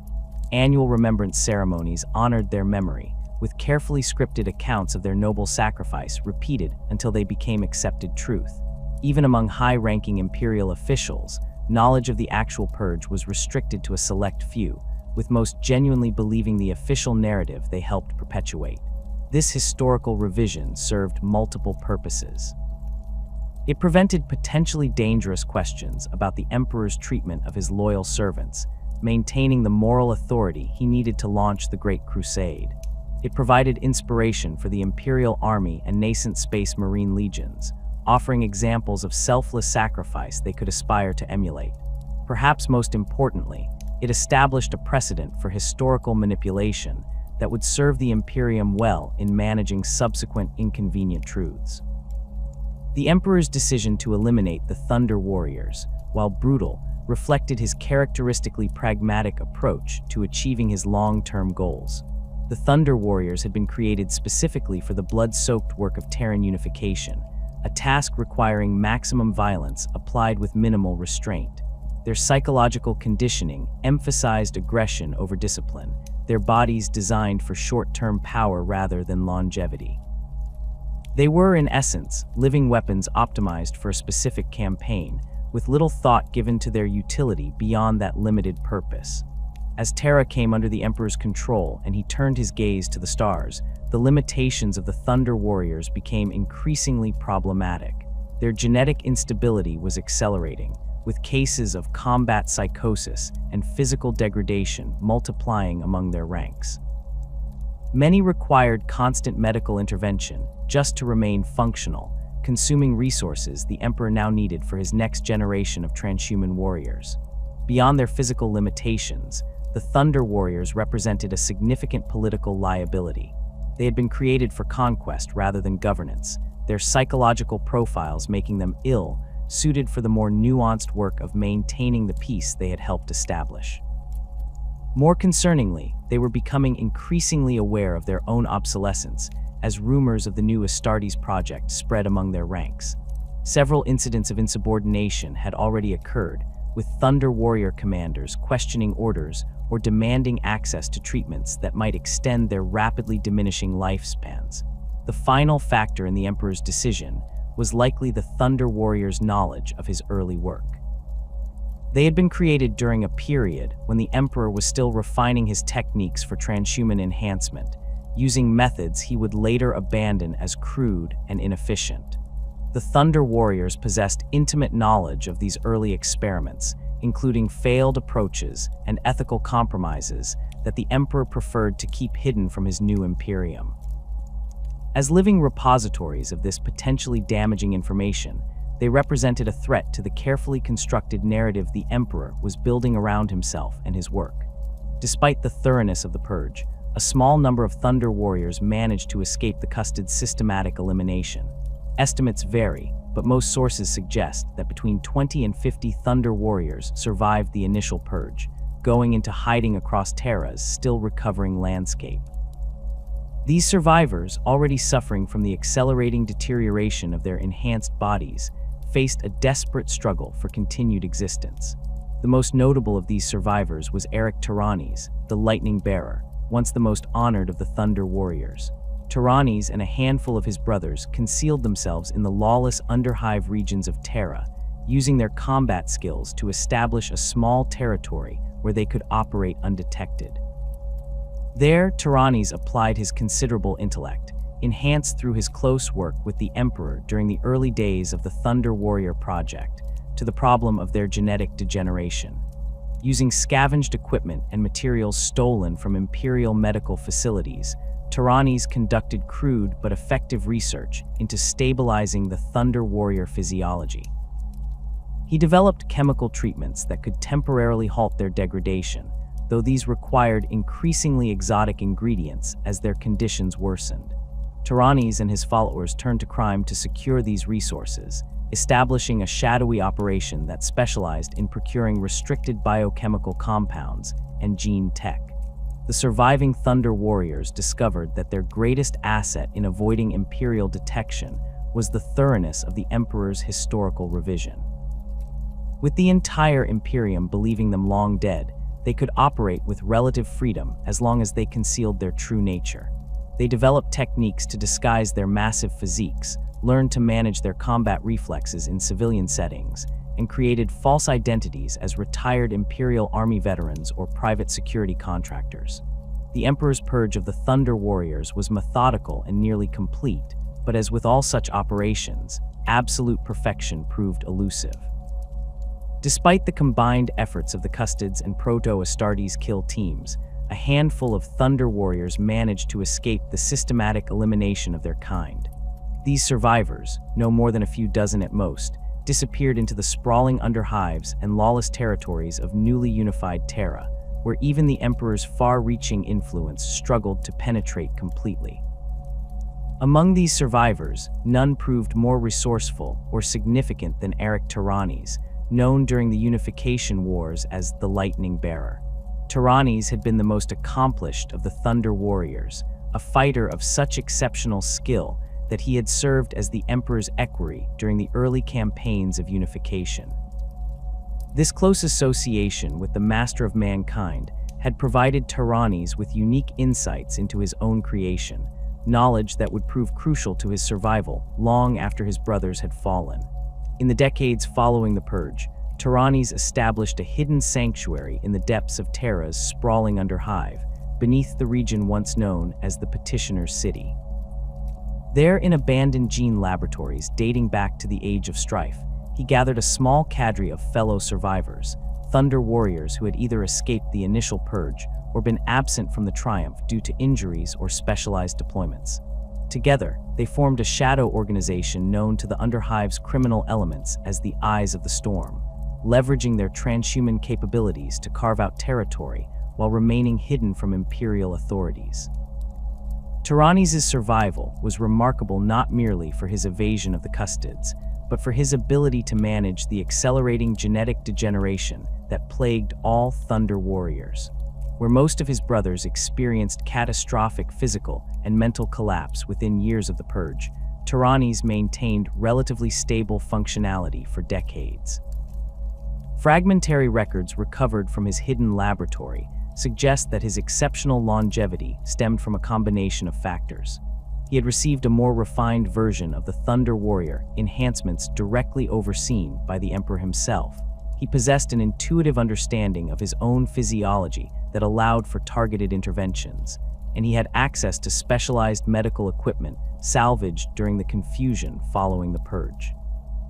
Tyrannes developed a regimen of chemical treatments that temporarily halted the worst effects of genetic breakdown. These compounds, derived from rare biological materials and synthetic hormones, required constant refinement as his condition evolved. The Lightning Bearer established an extensive network of informants and thieves who procured necessary supplies from Imperial medical facilities and research laboratories, often targeting shipments bound for the earliest Astartes training facilities. The most significant breakthrough in Tyrannes' struggle against degeneration came approximately 30 years after the Purge, when his operatives managed to obtain samples of Astartes' gene seed from a compromised supply transport. This biological material, the engineered organs that transformed normal humans into space marines, represented the Emperor's refined approach to transhuman creation, incorporating solutions to many of the flaws inherent in the Thunder Warrior design. Tyrannes spent years studying these samples, attempting to reverse engineer the Emperor's work and apply it to his own deteriorating body. His laboratory journals detail hundreds of failed experiments, each bringing him incrementally closer to understanding the fundamental differences between Thunder Warrior enhancement and Astartes transformation. The key distinction, he eventually determined, lay in the integration approach, where Thunder Warrior modifications had been forcibly imposed upon adult physiology. The Astartes gene seed was designed to grow with the recipient, creating a more stable fusion of human and transhuman elements. By the time of the Horus Heresy in the early 31st millennium, Tyrannes had developed a partial solution, a hybrid procedure that incorporated elements of Astartes' gene seed into the existing Thunder Warrior physiology. This process, which he termed the tempering, could not completely halt degeneration, but significantly slowed its progression. The procedure required fresh gene seed extracted from living Astartes, making its implementation challenging and resource-intensive. Nevertheless, Tyrannes and his closest associates underwent the procedure, extending their lifespans by decades.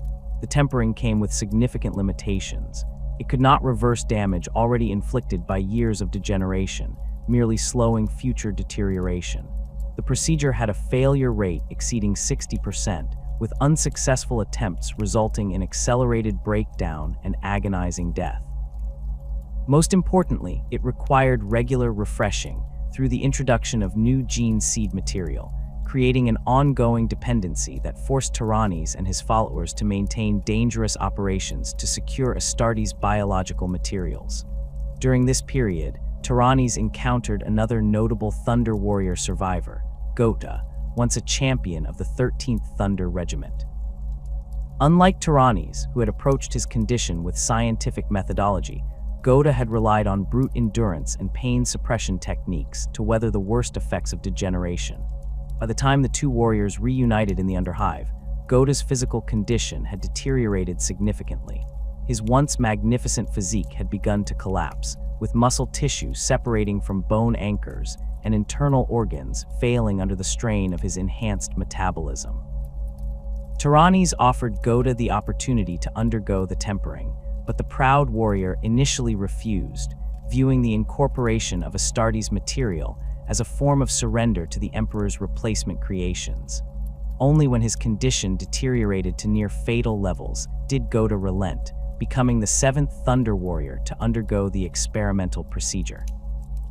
His body accepted the modifications more readily than most, perhaps due to similarities in his original enhancement patterned to the Astartes design. Following his partial recovery, Gota became Tyrannes' primary enforcer, leading operations to secure necessary supplies and eliminate potential threats to their hidden community. His approach remained characterized by direct violence, in contrast to Tyrannes' preference for subtlety and misdirection. This operational tension served the group well, providing flexibility in their responses to challenges and keeping Imperial authorities confused about the nature of the Underhive organization they occasionally encountered traces of. The existence of surviving Thunder Warriors remained officially denied by Imperial authorities, with any evidence of their continued activity classified at the highest levels. However, certain elements within the Legio Custodes maintained awareness of these survivors, conducting periodic sweeps of areas where Thunder Warrior activity was suspected. These operations intensified following the outbreak of the Horus Heresy, as the Emperor's Praetorians sought to eliminate any potential complications that might arise during this period of unprecedented crisis. One such sweep in 14M30 nearly discovered Tyrannes' primary laboratory, forcing the Thunder Warriors to abandon their established sanctuary and relocate deeper into Terra's forgotten underbelly. During this hasty evacuation, they lost significant quantities of stabilizing compounds and research materials, setting back Tyrannes' work by years. More damagingly, 3 of their number were cornered by custodian hunters and killed after a battle that collapsed an entire Underhive sector, reducing the surviving Thunder Warrior population to fewer than 20. The most detailed account of surviving Thunder Warriors comes from the writings of Inquisitor Moriana, who encountered Tyrannes approximately 700 years after the Horus Heresy. By this point, the Lightning Bearer had undergone multiple iterations of his tempering procedure, each more refined than the last. His physical appearance had changed dramatically from the majestic warrior of the Unification Wars, his massive frame now supported by visible external bracing, his once handsome face a mask of scar tissue from repeated surgical interventions, his movements deliberate and measured to conserve his dwindling energy reserves. Despite his physical deterioration, Tyrannes' intellect remained razor-sharp, having developed a deep understanding of transhuman physiology that rivaled that of the Imperium's most accomplished janitors. Moriana's records indicate that Tyrannes possessed knowledge of the Emperor's work that exceeded even that available to the Adeptus Mechanicus's biological divisions, particularly regarding the transition points between human and transhuman states. Tyrannes explained to Moriana that the fundamental flaw in Thunder Warrior design lay not in the enhancements themselves, but in their application method. The Emperor had essentially forced adult human bodies to accept modifications they had not developed alongside, creating inherent rejection issues that no amount of chemical suppression could permanently resolve. The Astartes, by contrast, received their implants during adolescence, allowing their bodies to grow around and incorporate these foreign elements naturally. This insight led to Tyrannes' most ambitious project, attempting to create new Thunder Warriors using the Emperor's original templates, but applying the organs to adolescent subjects using Astartes implantation protocols. These experiments, conducted in hidden facilities beneath Terra's southern polar region, yielded mixed results. While the young subjects showed better integration of the enhancements than their unification-era predecessors, they still experienced accelerated degeneration, albeit at a slower rate. Tyrannes theorized that certain fundamental aspects of the Thunder Warrior design were inherently unstable, regardless of implantation methodology. By the mid-32nd millennium, the number of surviving original Thunder Warriors had dwindled to single digits. Goda fell during an encounter with a custodian investigation team, his partially stabilized body finally failing after centuries of fighting against its own deterioration. His last stand became legendary in the Underhive, as he allegedly killed 3 custodians before succumbing to his wounds and accumulated genetic damage. Tyrannes himself disappeared from historical records around this time, with conflicting accounts of his fate. Some sources suggest he finally succumbed to degeneration, his centuries of chemical interventions and surgical modifications no longer sufficient to maintain his existence. Others claim he left Terra entirely, seeking answers to genetic stability in the wider galaxy. A particularly persistent rumor among certain radical inquisitorial factions holds that Tyrannes eventually made contact with the Emperor's Children Trader Legion, whose expertise in transhuman modification might have offered new approaches to his condition.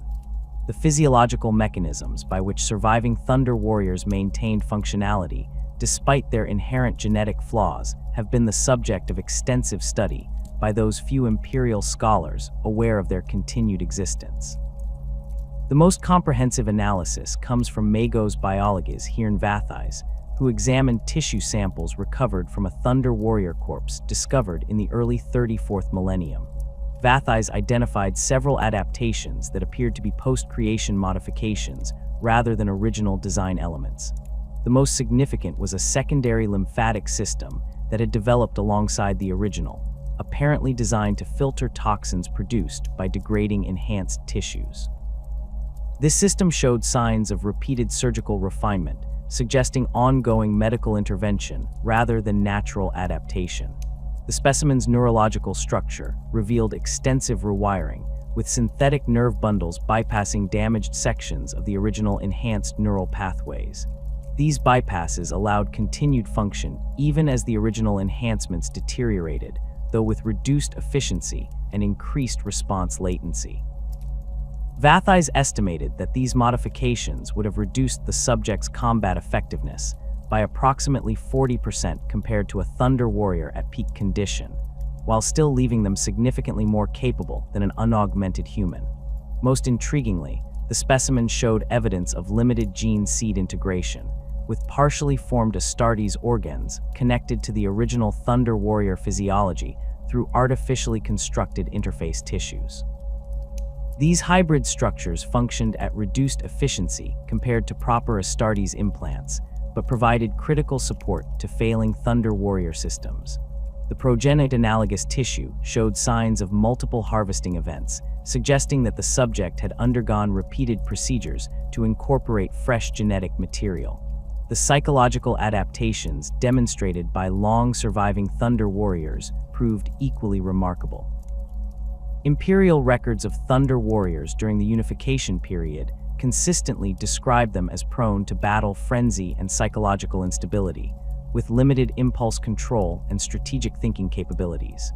Those who survived for centuries after the Purge, however, displayed remarkable mental discipline and emotional regulation, having developed extensive psychological techniques to manage their inherent tendencies toward violence.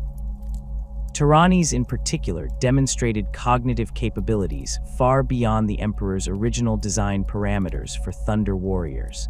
His journals reveal complex scientific reasoning, long-term strategic planning, and philosophical inquiry that would have been unthinkable in typical Thunder Warriors.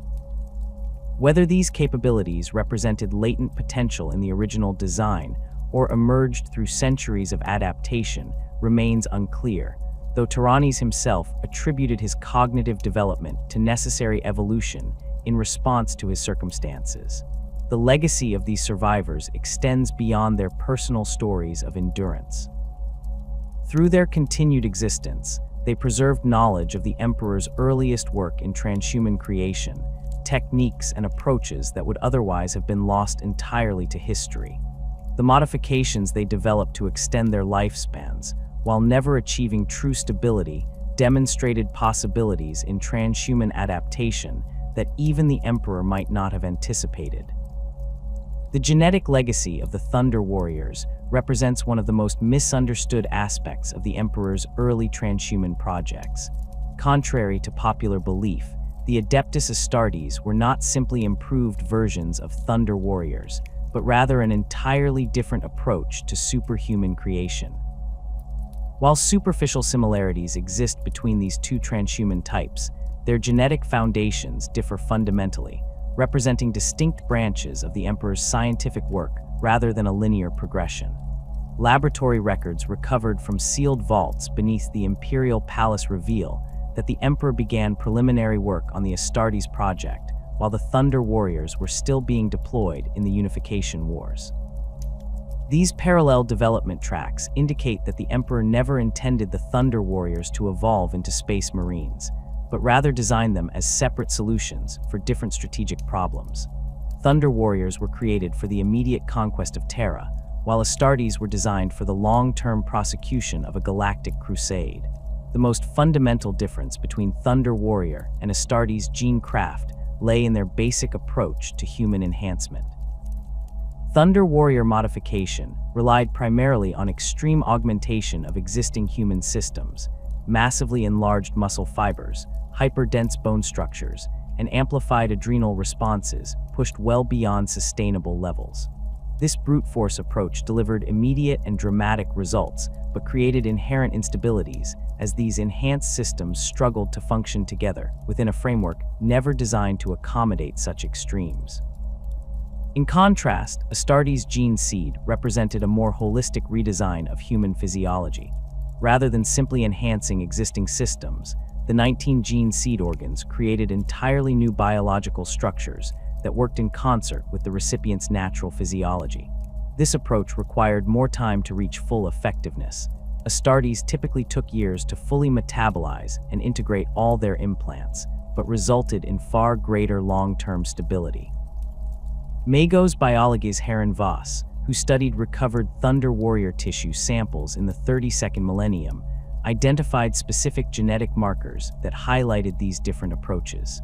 The Thunder Warrior genome shows evidence of aggressive viral rewriting, with approximately 42% of the original genetic code forcibly overwritten or modified, his classified report stated. In contrast, Astartes' gene modification shows only 15–18% direct genetic alteration, with the remainder of changes occurring through the introduction of new organs that interface with rather than replace native systems.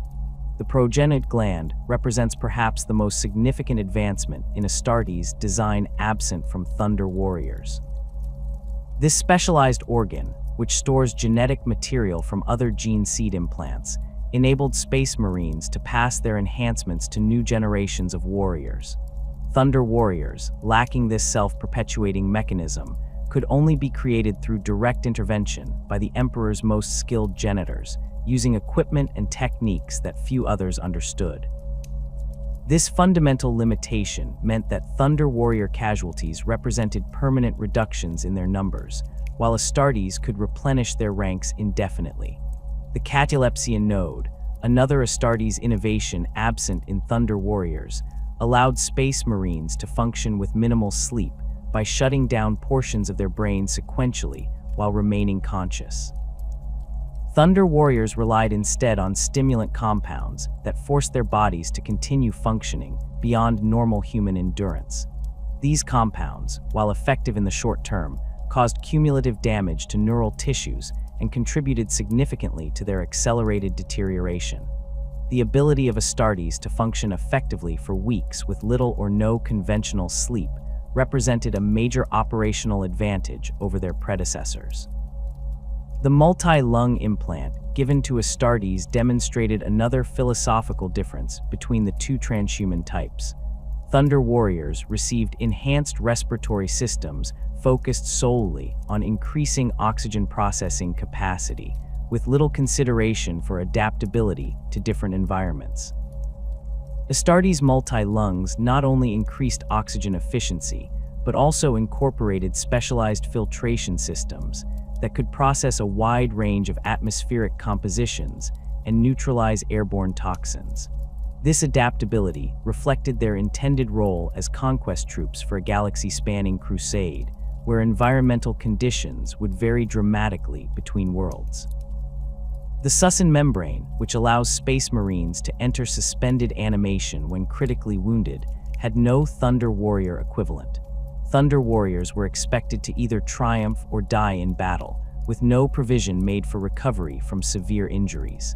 This reflected their intended short operational lifespan and the Emperor's pragmatic approach to their deployment. The inclusion of the Susan membrane in Astartes' design indicated a fundamental shift in thinking. Space Marines were valuable long-term assets whose experience and capabilities were worth preserving even through catastrophic injury.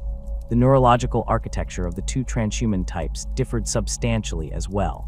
Thunder Warriors received crude but effective modifications to their limbic systems, artificially amplifying aggression responses while suppressing fear and pain reception. These changes created warriors of unmatched ferocity, but contributed to their psychological instability and limited tactical flexibility. Astartes' neurological modification, by contrast, focused on enhancing cognitive processing speed and memory retention while maintaining emotional control. The hypno-indoctrination techniques used with Space Marines had no real equivalent in Thunder Warrior creation, where psychological conditioning emphasized aggression above all else. Metabolic efficiency represented another area of significant improvement in Astartes' design.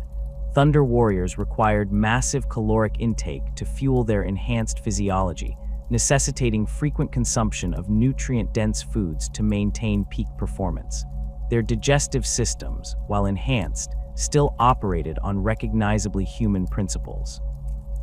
The Astartes digestive system incorporated the preomner, which pre-processes ingested materials, and the omophagia, which allows for genetic memory absorption from consumed tissues. These specialized organs enabled Space Marines to sustain themselves on a wider range of materials and extract more usable energy from what they consumed. The os medulla and biskopia, which control bone growth and muscle development in Astartes, represented refined versions of the more brutal enhancement techniques used in Thunder Warriors, where Thunder Warrior bone density was increased through direct ceramic fusion with existing skeletal structures. The os medulla stimulates natural production of a bone material significantly stronger than unmodified human bone. Similarly, rather than forcing existing muscle tissue to expand beyond sustainable limits, as in Thunder Warriors, the biskopia enhances the body's natural muscle development processes to create stable, enhanced musculature. These differences meant that while Thunder Warriors might appear more physically imposing at their peak, Astartes maintained consistent performance throughout their significantly longer operational lifespans. The Emperor's archives contained extensive documentation of the failed approaches attempted during Thunder Warrior development, information that directly informed the creation of more stable Astartes implants. One particularly instructive failure involved early attempts to enhance Thunder Warrior healing through regenerative tissue grafts.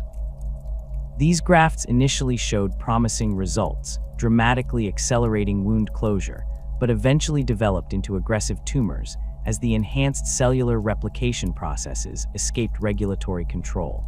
This experience directly informed the development of the Astartes Laraman cells, which accelerate clotting and wound sealing without the uncontrolled growth that plagued the Thunder Warrior approach. The black carapace, perhaps the most distinctive Astartes organ, had no true precursor in Thunder Warrior physiology. This interface system, which allows Space Marines to connect directly with their power armor, represented an entirely novel development rather than an improvement on existing Thunder Warrior technology. Thunder Warriors wore armor that, while advanced by the standards of the Unification Wars, remained fundamentally separate from their bodies. The Black Carapace's integration of armor and warrior into a unified system epitomizes the philosophical difference between the two transhuman types. Thunder Warriors were humans enhanced to superhuman levels, while Astartes represented a more fundamental reimagining of the relationship between warrior and wargear. Despite these significant differences, certain genetic sequences from the Thunder Warrior project did find their way into the Astartes genome. Specific muscle fiber configurations that proved both effective and stable in Thunder Warriors were incorporated into the Biscopia organ's design. Similarly, certain aspects of enhanced visual processing developed for Thunder Warriors were refined and included in the oculobe implant given to Astartes. These instances of direct genetic continuity remain the exception rather than the rule, however, with most Astartes organs representing novel approaches rather than incremental improvements. The Emperor maintained extensive gene banks containing samples from all his transhuman projects, including complete Thunder Warrior genetic templates. These materials were stored in heavily secured vaults deep beneath the Imperial palace, accessible only to the Emperor himself and his most trusted genitors. Following the Horus Heresy and the Emperor's internment upon the Golden Throne, access to these archives became increasingly restricted, with knowledge of their contents limited to a handful of high-ranking Adeptus Mechanicus Biologus specialists and certain members of the Legio Custodes. During the reorganization of Imperial power structures in the years following the heresy, certain genetic samples from these archives were distributed to newly formed organizations for specific research purposes. The Adeptus Mechanicus received limited access to Thunder Warrior genetic data to support their work maintaining the Astartes gene seed, though these samples were carefully selected to exclude the most unstable elements.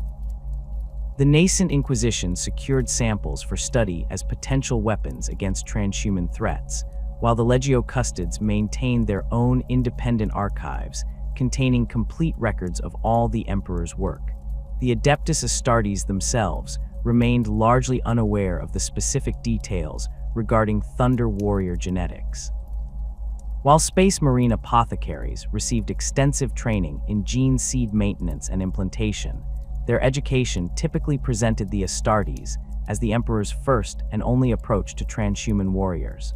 This historical revision served both practical and psychological purposes, eliminating potential questions about the Emperor's treatment of his earlier creations, while reinforcing the Space Marines' perception of themselves as unique instruments of the Emperor's will. In the millennia following the heresy, various attempts were made to recreate or improve upon the original Thunder Warrior design. Most notably, during the 25th millennium, Archmagos Biologus Thule conducted extensive experiments combining Thunder Warrior genetic sequences with Astartes gene seed, attempting to create warriors with the raw power of the former and the stability of the latter. These experiments, conducted in secret laboratories on Mars, produced hundreds of test subjects, all of whom suffered catastrophic cellular collapse within months of receiving their enhancements. Thule's research was eventually discovered and terminated by inquisitorial agents, who determined that his work represented both a misuse of sacred genetic material and a potential threat to Imperial security. The cursed founding of the 21st millennium saw several Space Marine chapters created using genetic templates that incorporated limited Thunder Warrior sequences, apparently in an attempt to increase the physical power of the resulting Astartes. These chapters, including the ill-fated sons of Antaeus and the Flame Falcons, demonstrated unusual physical characteristics and combat capabilities, but also suffered from genetic instabilities reminiscent of those that plagued the Thunder Warriors. The Flame Falcons, in particular, manifested spontaneous combustion during combat, a phenomenon that led to their declaration as mutants and subsequent extermination by the Grey Knights. Perhaps the most significant legacy of Thunder Warrior genecraft lies not in direct genetic continuity, but in the lessons learned from their failures. The Emperor's experience with these unstable early transhumans informed every aspect of subsequent projects, from the carefully regulated development of the Astartes to the sophisticated psycho-conditioning used to stabilize the Primarchs. The Thunder Warriors, in this sense, represent a crucial experimental phase, their limitations and flaws providing essential data that enabled the creation of more successful transhuman warriors. The Primaris Space Marines, developed by Archmagos Belisarius Cawl over 10,000 years and revealed during the early 42nd millennium, demonstrate how the lessons of Thunder Warrior instability continue to influence transhuman development. Cawl's work, while primarily building upon the foundation of standard Astartes gene seed, incorporated data from the Emperor's original research, including annotated analyses of Thunder Warrior failures. The 3 additional organs implanted in Primaris Marines, the sinew coils, Magnificat, and Belisarian furnace, address specific weaknesses identified in both Thunder Warriors and traditional Astartes, creating warriors who combine enhanced physical power with remarkable genetic stability. The Imperial historical archives on Terra tell a tale of heroic sacrifice, Thunder Warriors nobly giving their lives during the final battles of unification, particularly at Mount Ararat, where they supposedly fought to the last man. This carefully constructed narrative has persisted for 10 millennia, repeated in historical texts, celebrated in monuments, and commemorated in annual ceremonies across the throne world. The average Imperial citizen who knows anything of these early warriors believes them to be honored ancestors of the Space Marines, who died gloriously for the Emperor's vision. The reality, as with much of Imperial history, is far more complex and deliberately obscured. The Thunder Warriors have been systematically erased from official Imperial records through a process that began immediately following their purge. The Emperor himself initiated this historical revision, ordering the creation of an alternative narrative that better served his purposes as he prepared for the Great Crusade.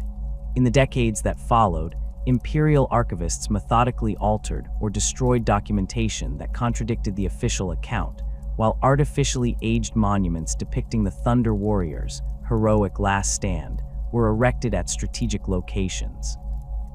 By the time of the Horus Heresy, barely 2 centuries after the Thunder Warriors' actual elimination, knowledge of their true fate was restricted to a handful of individuals, primarily high-ranking custodians, certain members of the Mechanicum who had participated in their creation, and the Emperor himself.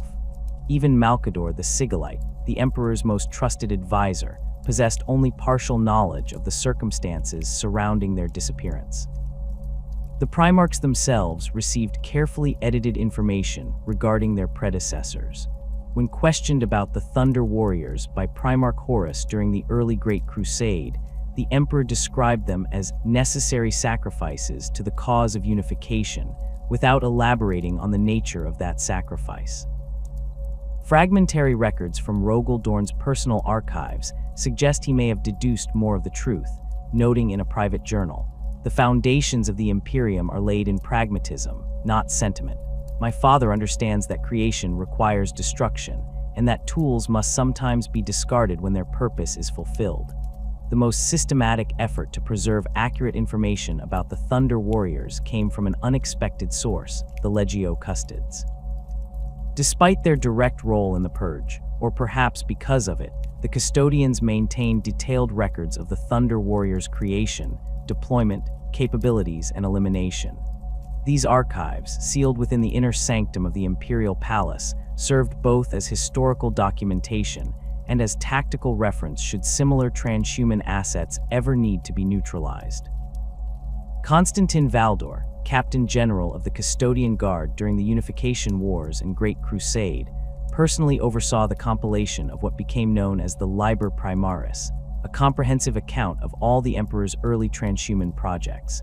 This document included complete genetic templates, performance assessments, and failure analyses of the Thunder Warriors, providing invaluable reference material for subsequent Imperial gene craft.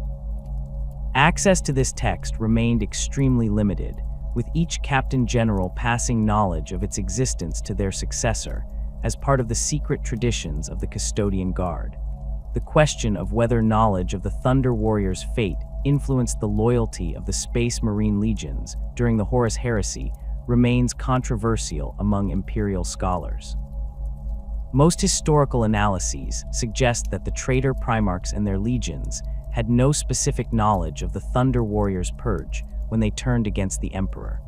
Horus himself never mentioned the Thunder Warriors in his recorded declarations against the Emperor, focusing instead on more immediate grievances regarding the Council of Nicaea and the Emperor's apparent abandonment of the Great Crusade. However, certain fragments recovered from traitor legion communications during the early heresy suggest that rumors of the Thunder Warriors' true fate may have been used by Horus to sow doubt among wavering legions. A partial Vox transmission attributed to First Captain Abaddon of the 16th Legion includes the telling phrase, "Consider the fate of those who came before us, once their usefulness ended. The Thunder Warriors were but the first to be discarded when convenience dictated." Whether this represented genuine knowledge or simply effective propaganda remains unclear. More concrete evidence comes from the word Bearer's Legion, whose extensive intelligence network had uncovered partial truths about the Thunder Warriors decades before the heresy began. Chaplain Erebus referenced this knowledge in his corruption of Warmaster Horus, suggesting that the Emperor viewed all his creations, including the Primarchs and Astartes, as disposable tools rather than valued servants.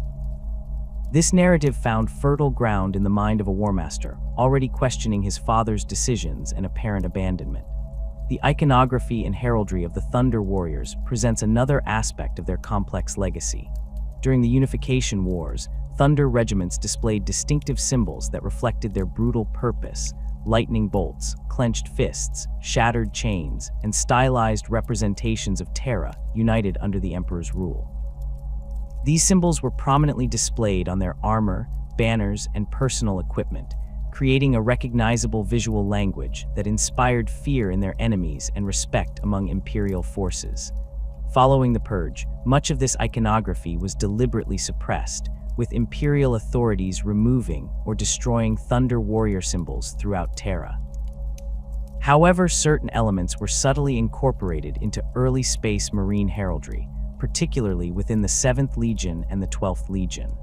The lightning motif that featured prominently in Thunder Warrior iconography found its way into the heraldry of the White Scars Legion, though whether this represented conscious continuity or coincidental symbolism remains debated. Most significantly, the Aquila, the double-headed eagle that would become the preeminent symbol of Imperial authority, evolved partially from stylized representations used by elite Thunder regiments during the later Unification campaigns. The original Thunder Warrior version depicted a single-headed eagle with outstretched wings clutching a lightning bolt, representing the Emperor's swift and decisive power. This symbol was later modified, adding the second head to represent the dual nature of the Imperium after the integration of Mars, but preserving the basic silhouette and proportions of the original Thunder Warrior emblem. The psychological impact of the Thunder Warriors' fate on the early Imperium manifested in subtle but significant ways. Imperial army commanders who had witnessed the Thunder Warriors in combat and their subsequent disappearance displayed a marked caution when dealing with the new Astartes legions during the early Great Crusade. Contemporary accounts describe a respectful distance maintained between conventional forces and Space Marines, born not merely from awe at their capabilities, but from an unspoken awareness of what had happened to their predecessors. Within the Astartes legions themselves, the few who learned fragments of the truth regarding the Thunder Warriors responded in ways that reflected their legion's character. Members of the Ultramarines who encountered evidence of the Purge typically rationalized it as a necessary action for the greater good of humanity, a pragmatic decision by the Emperor to remove unstable elements that threatened his vision. Iron Warriors who gained similar knowledge viewed it more cynically, seeing confirmation that they too were expendable tools rather than valued warriors. These divergent interpretations reinforced existing Legion cultures and, in some cases, contributed to the philosophical divisions that would later emerge during the heresy. The Mechanicum's involvement with both the creation and elimination of the Thunder Warriors created its own complex legacy. Those tech priests who participated in developing the genetic modifications and augmentations for the Thunder Warriors gained invaluable experience that informed their later work on Astartes equipment and medical procedures. However, they also witnessed firsthand the Emperor's willingness to discard creations that no longer served his purposes, a lesson that contributed to the Mechanicum's characteristic obsession with preserving knowledge and maintaining their independence from direct Imperial control. In the millennia following the Horus Heresy, the Thunder Warriors faded further from Imperial consciousness. The massive historical revisions conducted during the establishment of the Imperial cult eliminated nearly all remaining accurate information about these early transhumans from public records. The few references that survived depicted them as noble but primitive precursors to the Angels of Death, lacking the divine blessing that the Emperor supposedly bestowed upon the Space Marines. By the 41st millennium, knowledge of the Thunder Warriors among the general Imperial population had degraded to the level of myth. On Terra, certain ancient festivals still commemorated the heroes of unification with stylized pageantry that bore little resemblance to historical reality. In the Schola Progenium, young students learned simplified accounts of the Thunder Warriors as valiant but flawed warriors who sacrificed themselves so that the Emperor's vision might live on, a narrative that served both to honor their memory and to reinforce the superiority of the Adeptus Astartes who succeeded them. Among the Space Marines themselves, awareness of the Thunder Warriors varied significantly between chapters. Those with the closest ties to their Legion past, particularly the Imperial Fists and their successors, maintained more accurate historical records, though even these were incomplete. The Ultramarines and their numerous successor chapters preserved clinical accounts of Thunder Warrior capabilities as tactical reference material, but included little about their ultimate fate. Chapters with less stable gene seed, such as the Blood Angels and their successors, often demonstrated particular interest in Thunder Warrior genetic degradation, seeking insights that might help manage their own genetic challenges. The arrival of Primaris Space Marines in the early 42nd millennium sparked renewed interest in the Emperor's early transhuman projects, including the Thunder Warriors. Belisarius Cawl, whose development of the Primaris Marines involved extensive research into all aspects of the Emperor's genetic work, possessed more complete knowledge of the Thunder Warriors than perhaps any living being besides the Emperor himself. His Martian archives contained tissue samples, genetic templates, and performance data recovered from sealed Imperial vaults, providing unprecedented insight into these prototype transhumans. The Primaris project itself bears certain parallels to the Thunder Warriors, though with crucial differences. Both represented significant evolutionary steps in transhuman development, designed to address specific strategic challenges facing the Imperium. However, where the Thunder Warriors were created with built-in obsolescence, designed to be discarded once their purpose was fulfilled, the Primaris Marines were developed for longevity and stability, representing Cawl's attempt to perfect rather than merely enhance the Astartes template. Some traditionalist elements within the Adeptus Astartes viewed the introduction of Primaris Marines with suspicion reminiscent of how the original Space Marines might have regarded the Thunder Warriors had they known their fate. These conservatives questioned whether the Primaris represented not merely an enhancement of existing Astartes, but their eventual replacement, concerns that echoed the existential threat the Thunder Warriors faced when they realized the Emperor had created their successors. The Indomitus Crusade launched by the resurrected Primarch Robout Guilliman relied heavily on Primaris Marines, whose enhanced capabilities proved crucial in confronting the unprecedented threats facing the Imperium. This deployment strategy differed markedly from the Emperor's approach with the Thunder Warriors, who were used as expendable shock troops rather than strategic assets. Where the Thunder Warriors were discarded once Terra was unified, the Primaris Marines were integrated into existing chapter structures, preserving the continuity of the Adeptus Astartes while enhancing their capabilities. The Thunder Warriors' legacy ultimately lies not in their direct contributions to the Imperium, all physical traces of which have been systematically erased, but in the lessons their creation and elimination taught the Emperor and his followers.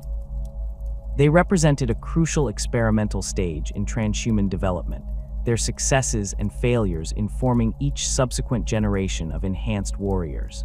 The Astartes, Custodes, and eventually Primaris Marines all benefited from the knowledge gained through the Thunder Warriors' brief existence, their genetic templates serving as both foundation and cautionary example for later projects.